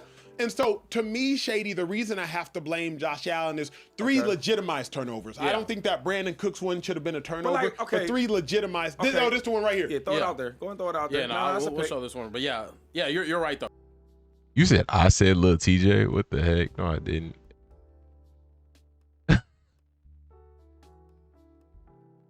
Throw it out there to the left. I don't get this part, though. It was a great play. Why are you bringing up the strip sack, though? Please explain that to me. Yeah, a strip sack is more on the offensive line than it is on a quarterback. Like, there again, we can look at it contextually, and we could dissect it and find out, how much blame Josh Allen gets for that. Like, if you're in a pocket just all day, but majority of times that's going towards the O line. Because I would have rather it's I got to get that playoff. I don't think it's Josh's, the reason why they lost. But I'm not gonna, be blind to the turnovers. Yeah. Like, dog, you can't turn around. He missed. Listen to Chucky. I know who he is. I don't listen to him though. But the strip sack though. I said, "Little TJ, what the heck?" Top before half was crazy. Yeah, because they double dip. You know what I mean? They scored before that, and then they got you again. But my question is, how's the strip sack? Before I give my take, how's the strip sack his fault? If the dude beats my Pro Bowl tackle and I don't see him, and he sacks and knocks the ball out as I'm throwing it, how's that his fault? Yeah, I don't think that one was his fault. The only reason is, again, I don't play offense. But like Shady, if your right guard misses or your right tackle misses on a stretch and dude comes through clean and then you fumble, Acho. That was the protection. You have two guys on that side to get him. Like that's not Josh Allen's fault. I'm saying the sack is on them. No, the sack is on them. Yeah. Fumble. He's throwing a rock. If I'm looking, and it was quick too. If I'm looking to throw the ball and my highest paid lineman gets beat, who never really gets beat, and he strips the ball and I'm throwing it. Again, how's his fault? Again, if you want to take that away, I don't care. Okay, like, cool. I don't care. Please, look at this, those two dudes. Yeah, here we go. This is the the play right I don't here. even see him. Sheesh. This isn't Josh Allen's I don't care to argue over. Oh my gosh, this is in zero way Josh Allen's fault. For this one, because there's so many more others. He said because there's so many more other plays. But again, really, I'm gonna skip past it just for time's sake purposes, because I'm not even halfway through this video. It's crazy. We need to speed this up. You can blame stuff on a lot of different people. Did the refs get the call wrong in overtime? Brandon Cooks make the catch, but did they not just go over this?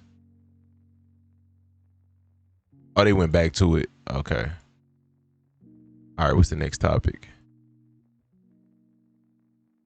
Still have faith in the Broncos without Bo Nix. Oh, it's GG's. Pack it up. We gonna do the old school and we gonna pick players. Draft? We gonna draft players, right? We've drafted way more Broncos than Bills. But here's what I'm saying. Right? I think the top 10 would be much more close than we think. All right. Because Josh, James Cook, Dawkins are all going in the top 10. So at minimum, at best, you're going to go 7-3. At best. Okay, so forget top 3. It's 11 plus 22 players. Yeah. 22 players is gonna play that's playing this game, right? And if you run through them, it's gonna be way more Bronco players. I just don't. Today, I just didn't look at the Broncos roster and go like, man, they're a bunch of world beaters. I'm like, they're a They good have team. one side of the ball that's tough though, and I think that like the Bills, you can look on both sides of the ball. It's you have some players, but they're not a dominant force. Like the Bills defense, the Broncos defense. Without that defense, they don't win the game today. Without them not forcing 17 points in turnovers, Right. I think that's fair. Where we at? Speaking of the Broncos, I know in Denver they're pretty sad because after this amazing win at home, clinching the AFC Championship game at home, Sean Payton took the podium afterwards and broke everybody in Denver's hearts. I'll let you guys listen to what he had to say. Not good news. On the second to last play in overtime, Bo fractured a bone in his right ankle. He's scheduled to have surgery Tuesday of this week. That is so crazy. Which will put him out for the rest of the season. Steady's ready to go. Steady's ready to go. So Stidham is the backup quarterback. They didn't sign him. He's already on the roster. And it was the second to last play. So Bo Nix fractures his ankle on the second to last play of the game. He is now out for the rest of the playoff run. Jarrett Stidham will be the starting quarterback for the Denver Broncos during the AFC Championship game. We have video here of the play in which he fractured his ankle. I mean, I don't think anyone in the world could have told that he had a fractured ankle. Not even him, as he just gets back up, walks back over, maybe a little bit gingerly. But fellas, I mean, you guys played in the league. I don't know if you guys have had broken ankles before. I know Shady probably broke a couple. But if Roy Warner came back that fast, Bo would be good. Oh no, he's for sure gonna be good. But it just sucks that you have this happen when you're supposed to go to the AFC Championship game. That sucks. Like, that's tough. Fellas, one, do you guys still have faith in the Broncos moving forward? And then two, what does this mean for their season essentially? Absolutely still have faith in the Broncos. But I still have faith in the Broncos because of the totality of the playoff picture. Y'all know that meme, the 2017 playoff picture, if y'all remember, it was the Final Four, and you see the quarterbacks. I believe it's Nick Foles, it's Tom Brady, it's Blake Bortles, and it is maybe Kirk Cousins. Yeah, it was Case Keenum. Case Keenum, right? This isn't that. There's no Tom Brady in that quartet. There's not. So this time around, it might be Jarrett Stidham and it might be C.J. Stroud. It might be Jarrett Stidham and it might be Drake May. Bro, respectfully, I said this earlier. They have a shot against the Patriots if the Patriots win. Now, what type of shot they'll have is going to be determined on what we see when the Texans play the Patriots. Like we got to see how the Patriots win. But because I don't think the Broncos defense is as good as the Texans defense. So they got a shot. But that's a whole nother conversation, excuse me. But the Texans defense versus that ties in, excuse me. The Texans defense versus Jarrett Stidham. Yeah, I don't know, man. I don't think Stidham has a shot. I think Broncos would have a shot against the Patriots, but not against the Texans. It's just, yeah. Maybe Jarrett Stidham and C.J. Stroud and Sam Darnold and Caleb Williams or Matthew Stafford, but there's no Tom Brady. So the reason, and Tom Brady's the one who prevailed from the AFC side. Nick Foles and the Eagles end up winning their first Super Bowl from the NFC side. The reason I still got faith in the Broncos is because, like we said, like y'all just finished saying, the Broncos defense won this game. And Sean Payton was scheming the game up. Scheming it up. And I think Sean Payton will learn from his mistake, which is, hey, run the ball a little bit more, bro. Like he just forgot he had running back. So I don't doubt that the Broncos can advance to the Super Bowl because of the rest of the playoff picture. Because their defense can force 3 or 4 turnovers on C.J. Stroud. And Zach Wilson would be interested in seeing that offense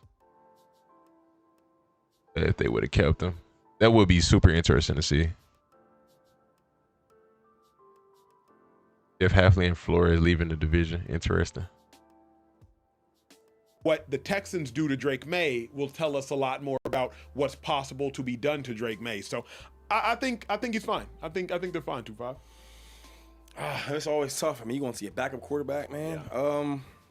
That's a good point, though. There's no real, I guess, killers at quarterback that you're really scared of. And your team is decent. You run the ball well already, so that's the best friend for the backup quarterback. And you got a really good defense. Another best friend for the backup quarterback. Talk about it. So they might have a shot. I don't know if they win it, but then again, I don't know if they're gonna win it with Bo Nix. Yeah. And then again, like, is there a super big difference between these two quarterbacks? Y'all wanna talk about that? Mobility, athleticism, That's play about extension. It. Yeah, 100%. We not finna act like Stidham is as good as Bo Nix. At least not right now.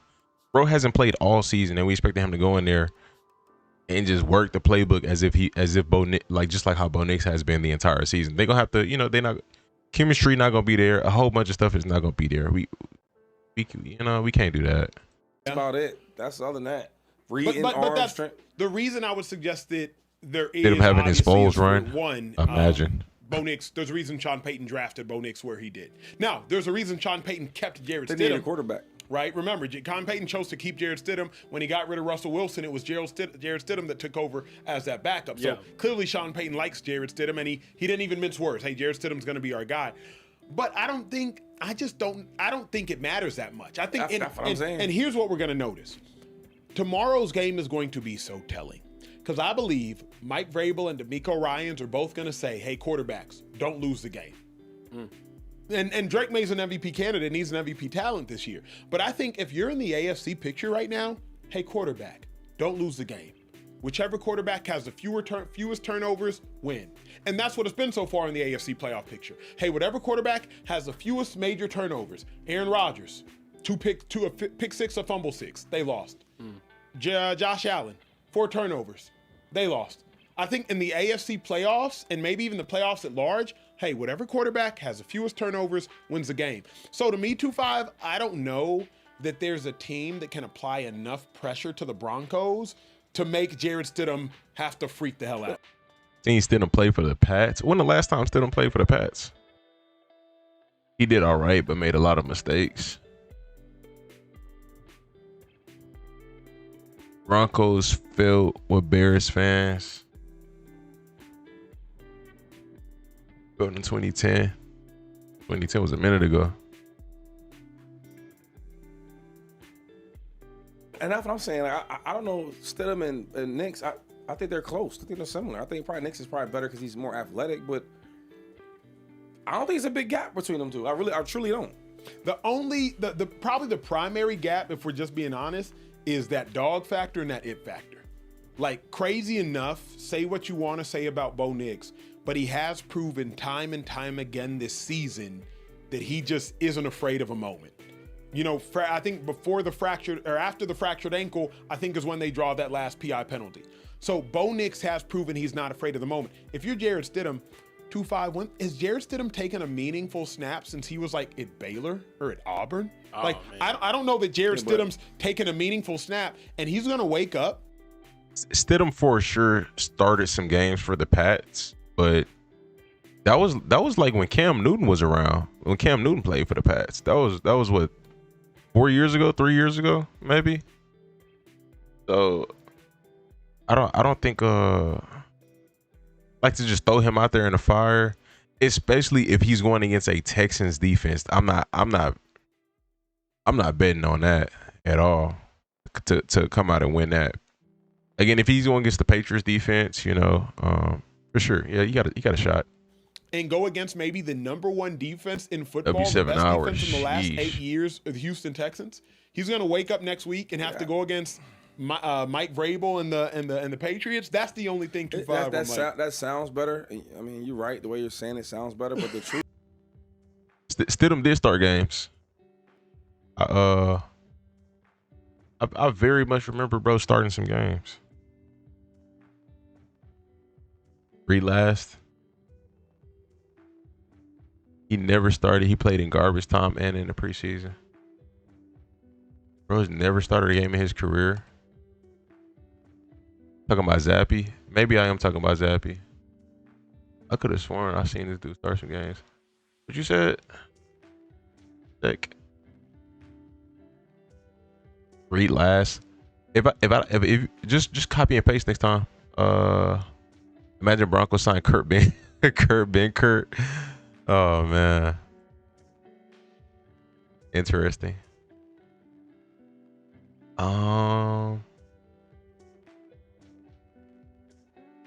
Page is frozen.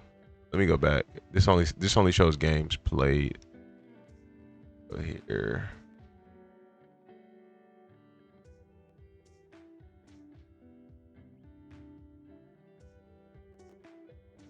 He did start games. He started. Oh, well, he started for Denver. He's never started for New England. Okay, that's fair. He started 2 games for the Raiders in 2022, and he started 2 games for Denver in 2023. So he started 4 games in the league.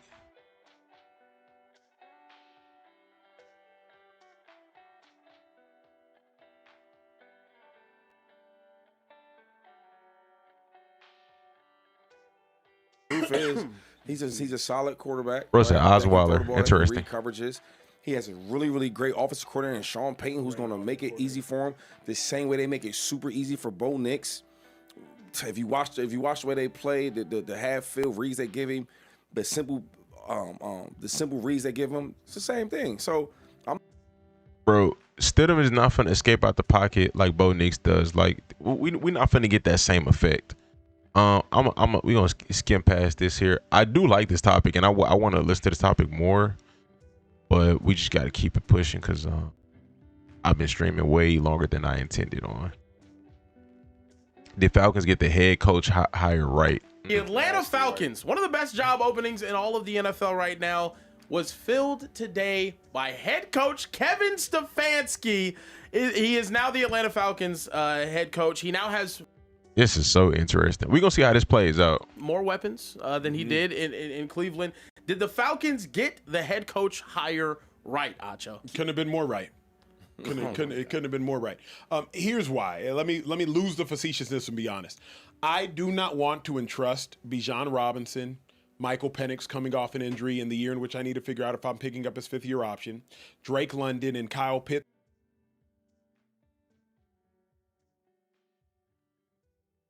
If I decide to franchise tag him, I don't want to entrust them to a first-time head coach.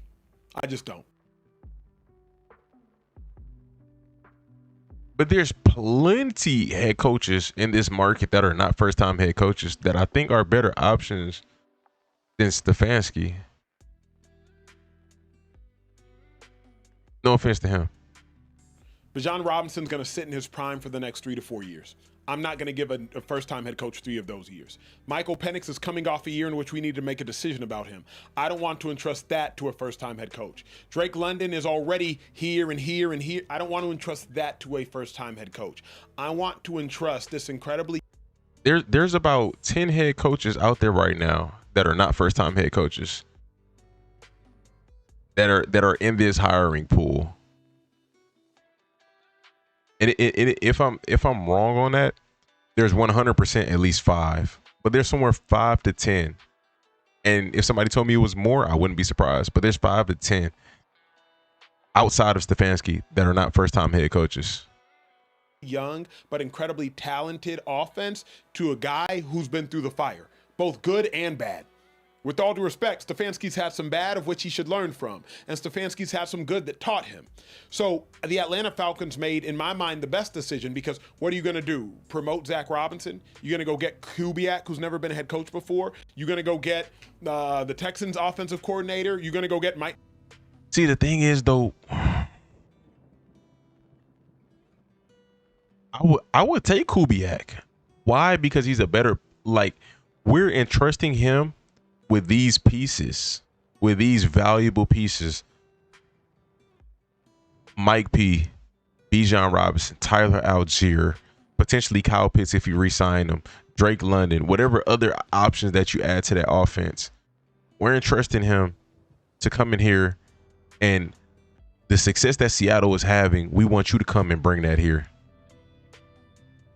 What I think is that they either Clint thought about staying, he's thinking about staying in Seattle, or they jumped the gun and was like, man, Harbaugh is off the table. Coaches are getting hired. Let's just sign somebody. Let's get the best available option to us. And Salah's still in the playoffs, things of that nature. I don't know. Maybe they rushed just to get somebody before it got too late into the coaching hire, which I get, but it's still good coaches out there. And again, with the pieces that Atlanta has, if we look at the track record, McDaniels would be better. Who else would be better? I don't know, man. I think Kubiak would have been fire. I think he would have been fire. Just seeing what Seattle's doing, I think that would have been a better fit.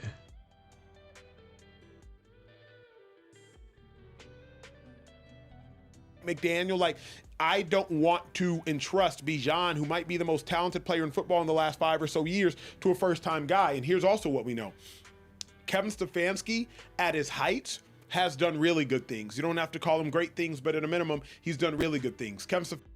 Think primetime ever gets an NFL head coaching job? No. Not until he gets a double-digit season with Colorado.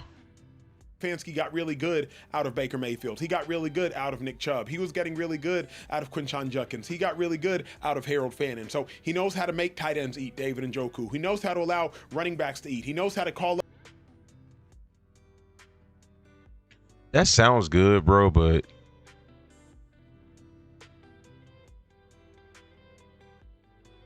I just can't buy it yet. I can't buy it because when you have talent is going to perform. They were not a good offense this year. They had talent. They were not a good offense. In terms of, in my opinion, again, play calling wasn't great. But talent gonna show up regardless, you know. Up those systems. So I want to entrust my young offense with Stefanski. Here's the other thing. Go get a good DC. Can I bring Jim Schwartz with me? Because Jalen Pierce, Both tight ends going to their 12th season. Wow. He's a dog. 10.5 sacks. Oh, yeah. What's it called? James Pierce. James Pierce Jr. Xavier Watts. He's a dog. Yeah. They have another linebacker they drafted in the first round. Yeah. Jalen Walker. He's a dog. See if I can go get Jim Schwartz. So as I look at it right now, I like Kevin Stefanski as much as, if not more than, I like Kellen Moore. I like him as much as, if not more than, I like what Todd Bowles has done. I like him as much as, if not more than, I like Canales. Like, you put him there.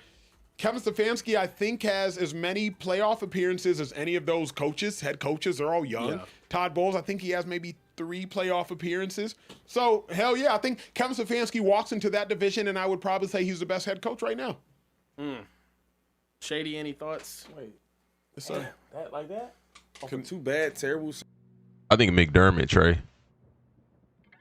I think McDermott. Dude, you won 7 games in 2 years. You just that good, that fast. the coaches aren't good.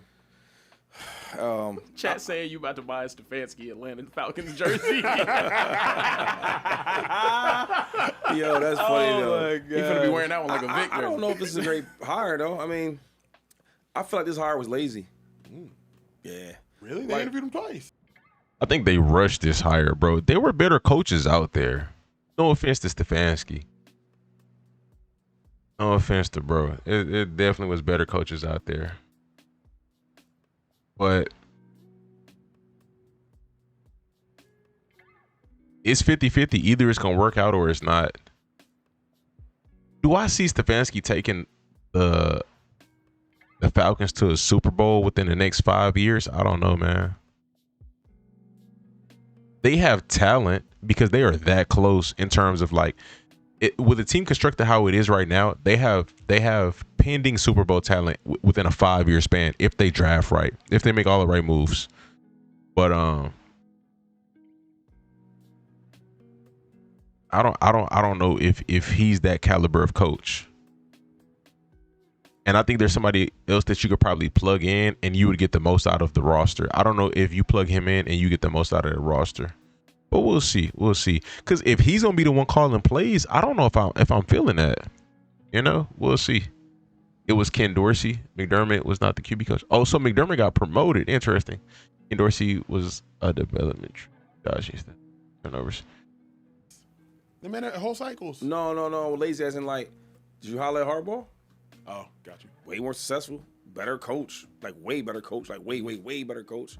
Brian Daboll, right? Because I'm thinking, okay, a coach that, because if you hire Stefanski, you hiring a guy that at one point was good, was a coach of the year, right? I mean, I just thought it was lazy. There's so many other coaches you went out there you could have hired and talked to, you didn't do it. And I'm thinking like, what you love so much about Kevin Stefanski though? He show you he can't really control the locker room. Right? He shows you that he's not really a winner recently. I don't know, but we'll see though. I don't think he's a terrible coach though. I think he's smart. I watched some of his. Well, see, I don't know. He used to be. Because now when I watch this tape and I watch some of the concepts, I'm like, what are they trying to run here? What are they trying to do? So we'll see how that works out. I guess the one thing I will say is hire a guy like Stefanski. If you're not expecting much, you'll be in a good shape because that division is real bad. So you're going against the Saints who just don't ever win. You're going against the Bucks who only win in that division, really. Yeah. So you don't really have nobody to really, to go against. I think it was the best.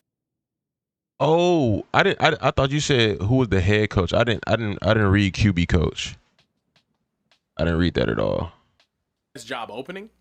And also the last time we saw Kevin Stefanski with a running back of or similar to Bijan's caliber, Nick Chubb had a 1,500-yard season and 12 touchdowns. And they made the playoffs. Yeah. So I'm not here to say that they. A prime Nick Chubb, man. You're not coaching Nick Chubb like to be Nick Chubb. Like he's him regardless. You know what I mean?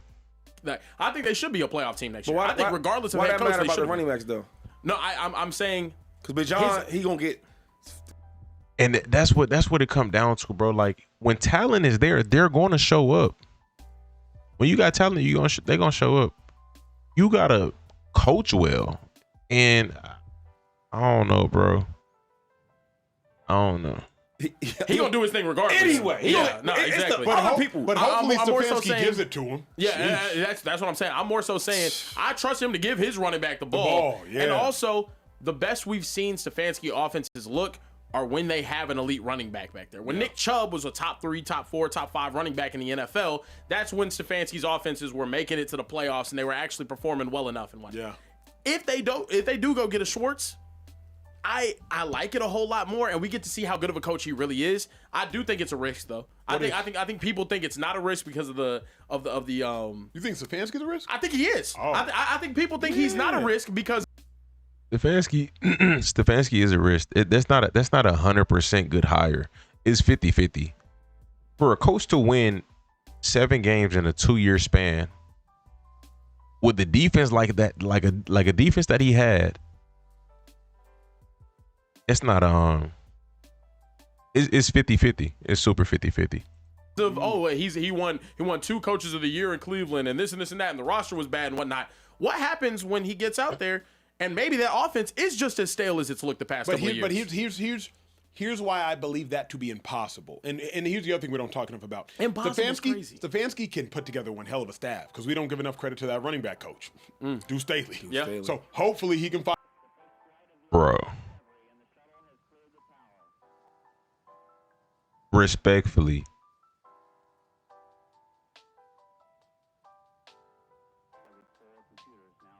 Again, when it comes to a running back like Nick Chubb or even Kareem Hunt, they were good regardless of the coaches that were given. Kareem Hunt was good when he was in KC before he got cut there. Nick Chubb was a dog regardless of the running back coach. And putting together a staff, where was the staff that he put together for this Cleveland Browns offense this year? If I'm not mistaken, he was calling plays and then he got relieved of play calling duties. So I need to see it. You don't win coach of the year twice being bad. You don't have to be great to win coach of the year. You can get carried by talent. I seen Bill O'Brien get carried by talent. I saw it, bro. He was not a good coach. He was okay. The Texans went to the playoffs multiple times with Bill O'Brien. They carried him. That was a talented team. It's super possible. Why do I hate? It's just the reality of it, bro. Nick Sirianni is getting carried by talent. What is Nick Sirianni doing? He's not calling plays on defense or offense. What is he doing? He's getting carried by talent and the front office who can put a team together. Who's Atlanta starting next year? Yeah, they started Mike for sure. There was a gap for Hunt. Hunt played crazy his rookie year. Then was watched for like 2 years. He was almost on Eddie Lacy trajectory.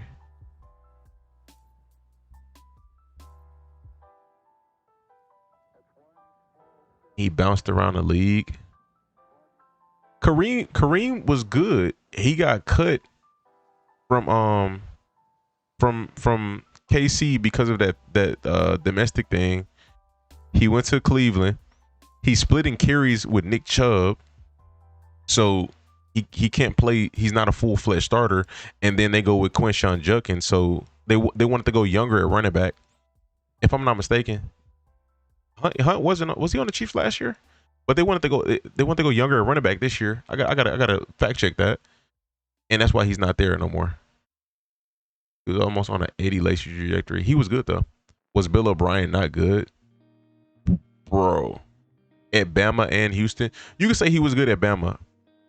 Bro, as a Texans fan, bro, this is when I was watching full games. Situational play calling, he was not good.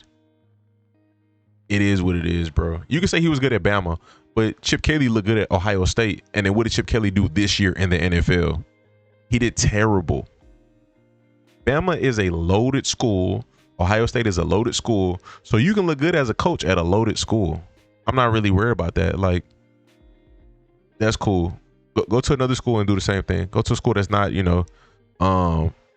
top 5 in the SEC or something. You know what I mean? Bill O'Brien got carried by talent, just like, again, Sirianni got carried by talent. Is getting carried by talent. So Kevin Stefanski could have got carried by talent, and he could have earned coach of the year like that, And it's not to say he's a bad coach, because Bill O'Brien wasn't bad, but he wasn't good. Like, respectfully. The Raiders is bad. You know what's funny?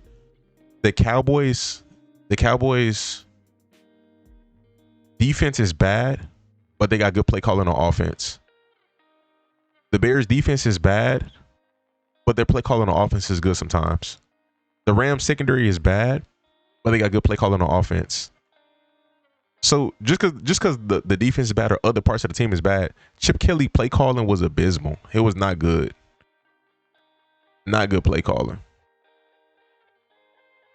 So who carried the Texans the year he won Coach of the Year? Bill O'Brien won Coach of the Year? Oh my gosh.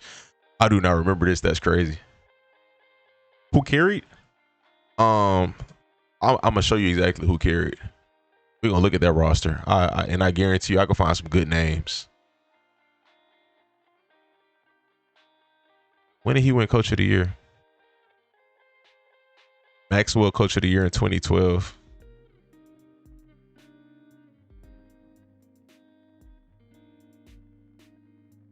He was at Penn State in 2012. He didn't win Coach of the Year in the NFL. Bill O'Brien was decent with Deshaun Watson. Bro, Deshaun was talented, bro. Bill didn't have to do much with Deshaun. Bill is just like, again, like it go back to Brian Daboll. Brian Daboll has only called good plays for running quarterbacks because these quarterbacks will extend the play and ad lib. Bro, Deshaun was doing stuff that Bill wasn't calling. He was making up for stuff that for bad play calls. The offense was so repetitive and basic, bro. He was with the Texans for 2014 to 2020. He didn't win no Coach of the Year there. He had Will Fuller looking like Tyler Lockett, and Will Fuller got paid. Deshaun Watson had Will Fuller looking like Tyler Lockett. Philip, bro. No. Bill O'Brien wasn't he wasn't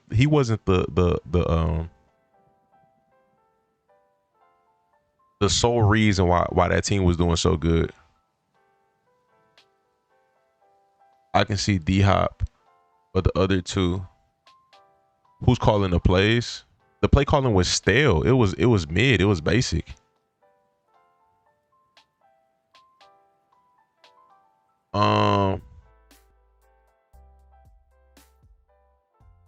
Bro, I don't want to make this a Texans video. I'm like 1 foot in, 1 foot out on this. David Johnson carried. I wish David Johnson was good with the Texans. He was all right with the Texans, but he wasn't good with the Texans.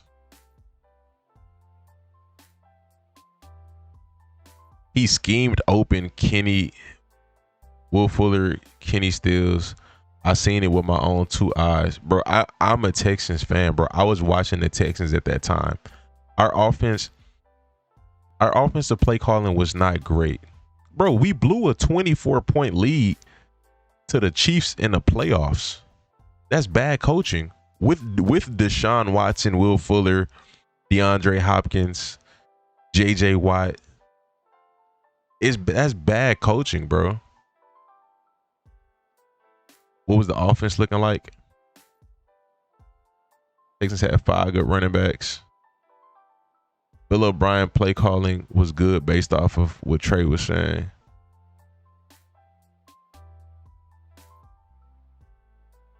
I'm saying it was okay. I'm not saying it was elite.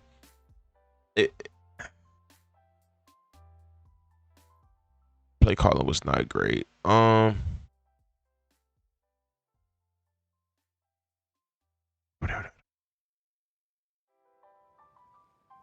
Trying to think.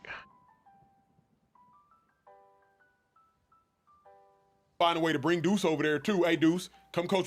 Again, it's very possible that Kevin Stefanski was getting carried off of talent. Very, very possible.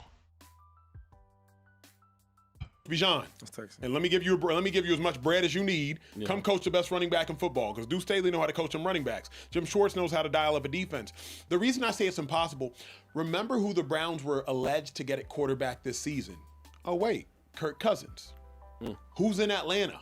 Oh wait, Kirk Cousins. Yeah. What kind of quarterback does Kevin Stefanski want? Yeah. Oh wait, Kirk Cousins. So even if Michael Penix doesn't play, Kevin Stefanski, the reason Baker carries Stefanski.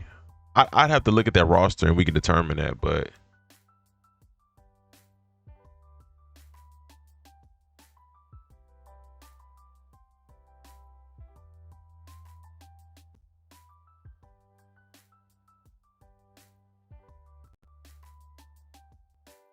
his best season was 2020. He went 11-5. In 2023, he went 11-6. Let's go to 2020.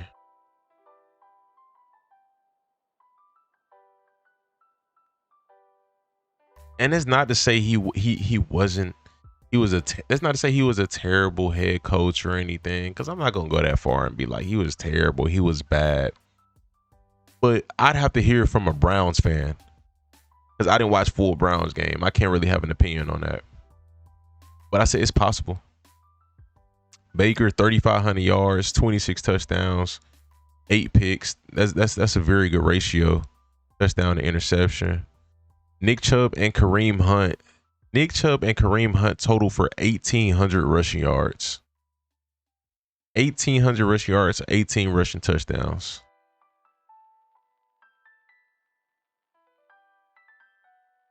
Averaging 5.6 yards to carry and 4.2 yards to carry.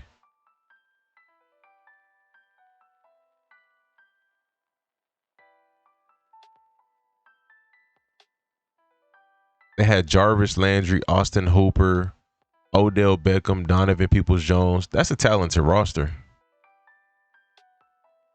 Harrison Bryant, David Njoku, Dearness Johnson.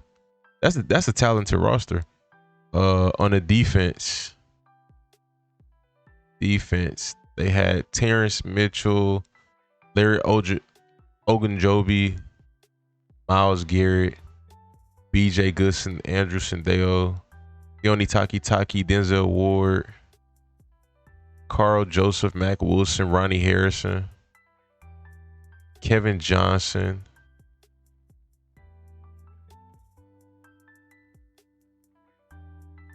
See, this doesn't show everybody though. They had some talent on defense though. Offense definitely was talented. Roster wise. Olivier Vernon was on his team. Maybe I scrolled past his name. I didn't see him. Because it's not showing all the defensive guys.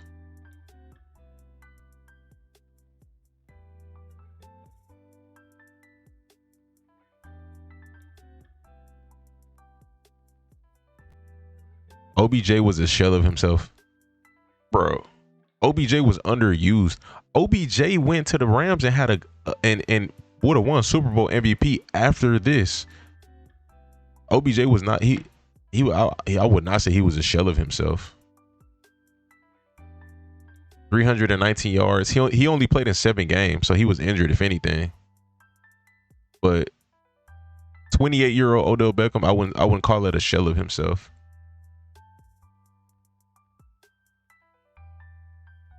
Didn't they have Clowney?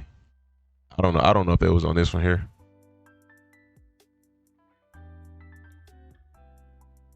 Browns had a good O-line. Yeah, the O-line was nasty. I'd have to hear from a Browns fan, but I think it's possible to say that a coach can be carried by their talent. That's very possible. So again, I don't know 100% context, but the reason I think he's the safe. I don't think that that was the best signing. Did the Packers make the right move re-signing Matt LaFleur? We playing the Eagles. There's just a couple times in the game where like, damn, they had us. I'm like, they might beat us, and then they couldn't do it.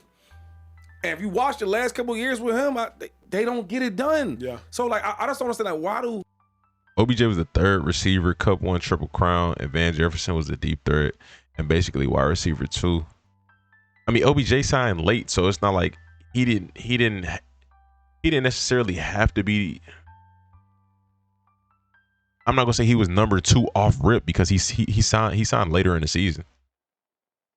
So, but he once he was established, work in that offense, he was the number 2. starting the season, he wasn't the number 2 because he didn't start the season there. Maybe Van Jefferson was the number 2 starting the season there, but once OBJ got in there, he was number 2. Ownerships just keep trying the same type of coach. And like 2023 year was Watson. Watson was hurt that year. So Watson played like 6 games, I think. And then Joe Flacco played some games. I'd have to look at that roster, but again, it could be the same thing. Like I'm pretty sure I could look at that roster and I could see some talent, but yeah, I don't know. I mean, the idea of him getting carried is possible. Sean McDermott, I'll give you an example and I'm done with this. Sean McDermott, he hasn't won a big game. But there's some games where boom, you can say the 13 seconds, whatever. You can say that if you want.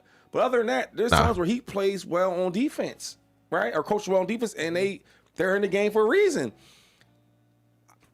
I don't see that with him, with Matt LaFleur. I don't see that with him at all. So, like, I can understand why some coaches would stay or you want to hire him, keep because, like, you know what, we're going to get it there because I see the team we got. I see the coach he is. He's been doing the same thing for the last couple of years. I don't know why they kept him. The only pushback is something you often say. I don't know. Have the Packers missed the playoffs under LaFleur? I don't think they have. Yet. They missed it once, right? Maybe 5 and 6. I think they did. Okay. So so if he makes the playoffs 83.3 or so percent of the time, 6 out of 7. 6 out of 7. I think that's what that last tweet just said. Yeah, right? no, it said 6 out of 7. Yeah. So if he's made the playoffs 6 out of 7 times, That's Green Bay. Like That's Green Bay, yo. It's not the Cowboys. it's not Green Bay when McCarthy was That's in there. that's not good enough, man. But I'm just saying, Shady, like you're firing. It's not good enough because there's not a lot of gangsters that are in the NFC. Who are the true dominant Shady, teams? they're in the North. But I'm The asking. Lions and the Bears was nice. Okay. Now the Bears was a surprise to everybody in the world. Yep. Nobody knew that. Yeah, but the Vikings' demise was a surprise to everybody in the world. I don't think so. Vikings downfall? I mean, they had a rookie quarterback that hadn't played all year. I mean, what you? I guess we believed in Kevin O'Connell. Here's what we knew. We knew the NFC North was going to put 3 teams in the playoffs. We didn't know which 3, but we knew they was going to put 3 in, and I guess they only put 2. I can't say that. Really? You didn't before the year started. You know if the Bears would be in the playoffs? No, I thought Lions, Vikings, Packers. Yeah, I didn't think the Vikings would be that bad. I thought the Lions would make it in. But I mean, I guess Shady, if you're going to fire a coach that's basically a guaranteed walk into the playoffs. Yeah, but when they lose, a lot of times it be him. Like, yo, you up 20? What was they up? 3 to what? They were It was like 21 to 3. 21-3, dog. Yeah. Saw that pastor in Chicago and you get was to the talking game and you don't run the ball a lot in the second half. I'm thinking like, well, that's what people do. You're up, and dudes play Madden, dudes play flag. You're up. Why not run the ball? Yeah. It'd be simple things that I don't like that he does. But he got there in 2019. They made the playoffs in 19, 20, 21, missed in 22, and then now 23, 24, 25. They lost in the wild card round the last 2 playoffs. They made it to the divisional in 2023, lost in that one. Before that, they lost in the divisional in 2021. For that, in 2019 and in 2020, they lost. They lost in the NFC Championship game against Shady and the Bucks. And then 2019 lost to the 49ers. He won there, though. He won there. No, he wasn't. 2019 was his first season. Yeah, he won there. Yeah. Isn't it fair, though, to say Matt LaFleur has overachieved as much as he's underachieved? This season, I think he underachieved. What does that mean, Acho? Meaning, like, What that mean, man? meaning this season he underachieved, right? That's Mark Scarlet Letter, boom. But when he beat the Cowboys, hell of an overachievement. Check. When he loses to the Niners, that's I can't. It's not here nor there. It's like the Niners were better. The Niners beat you. When you lose to Tom Brady and the Bucks, when you continuously blow leads, to me it's how it looks though. You blew leads in those games. Whenever you beat the Cowboys, you went against the 49ers. You had control of that game, and they blew that lead. And you the offensive guy. Yeah, no, you're the offensive guy as well though. Against Philadelphia last year, I mean, didn't. I don't think this is a bad thing. I think public perception, it could look bad, but realistically, coaches get fired every year. So if he does bad, they can fire him. It just is what it is. Yeah.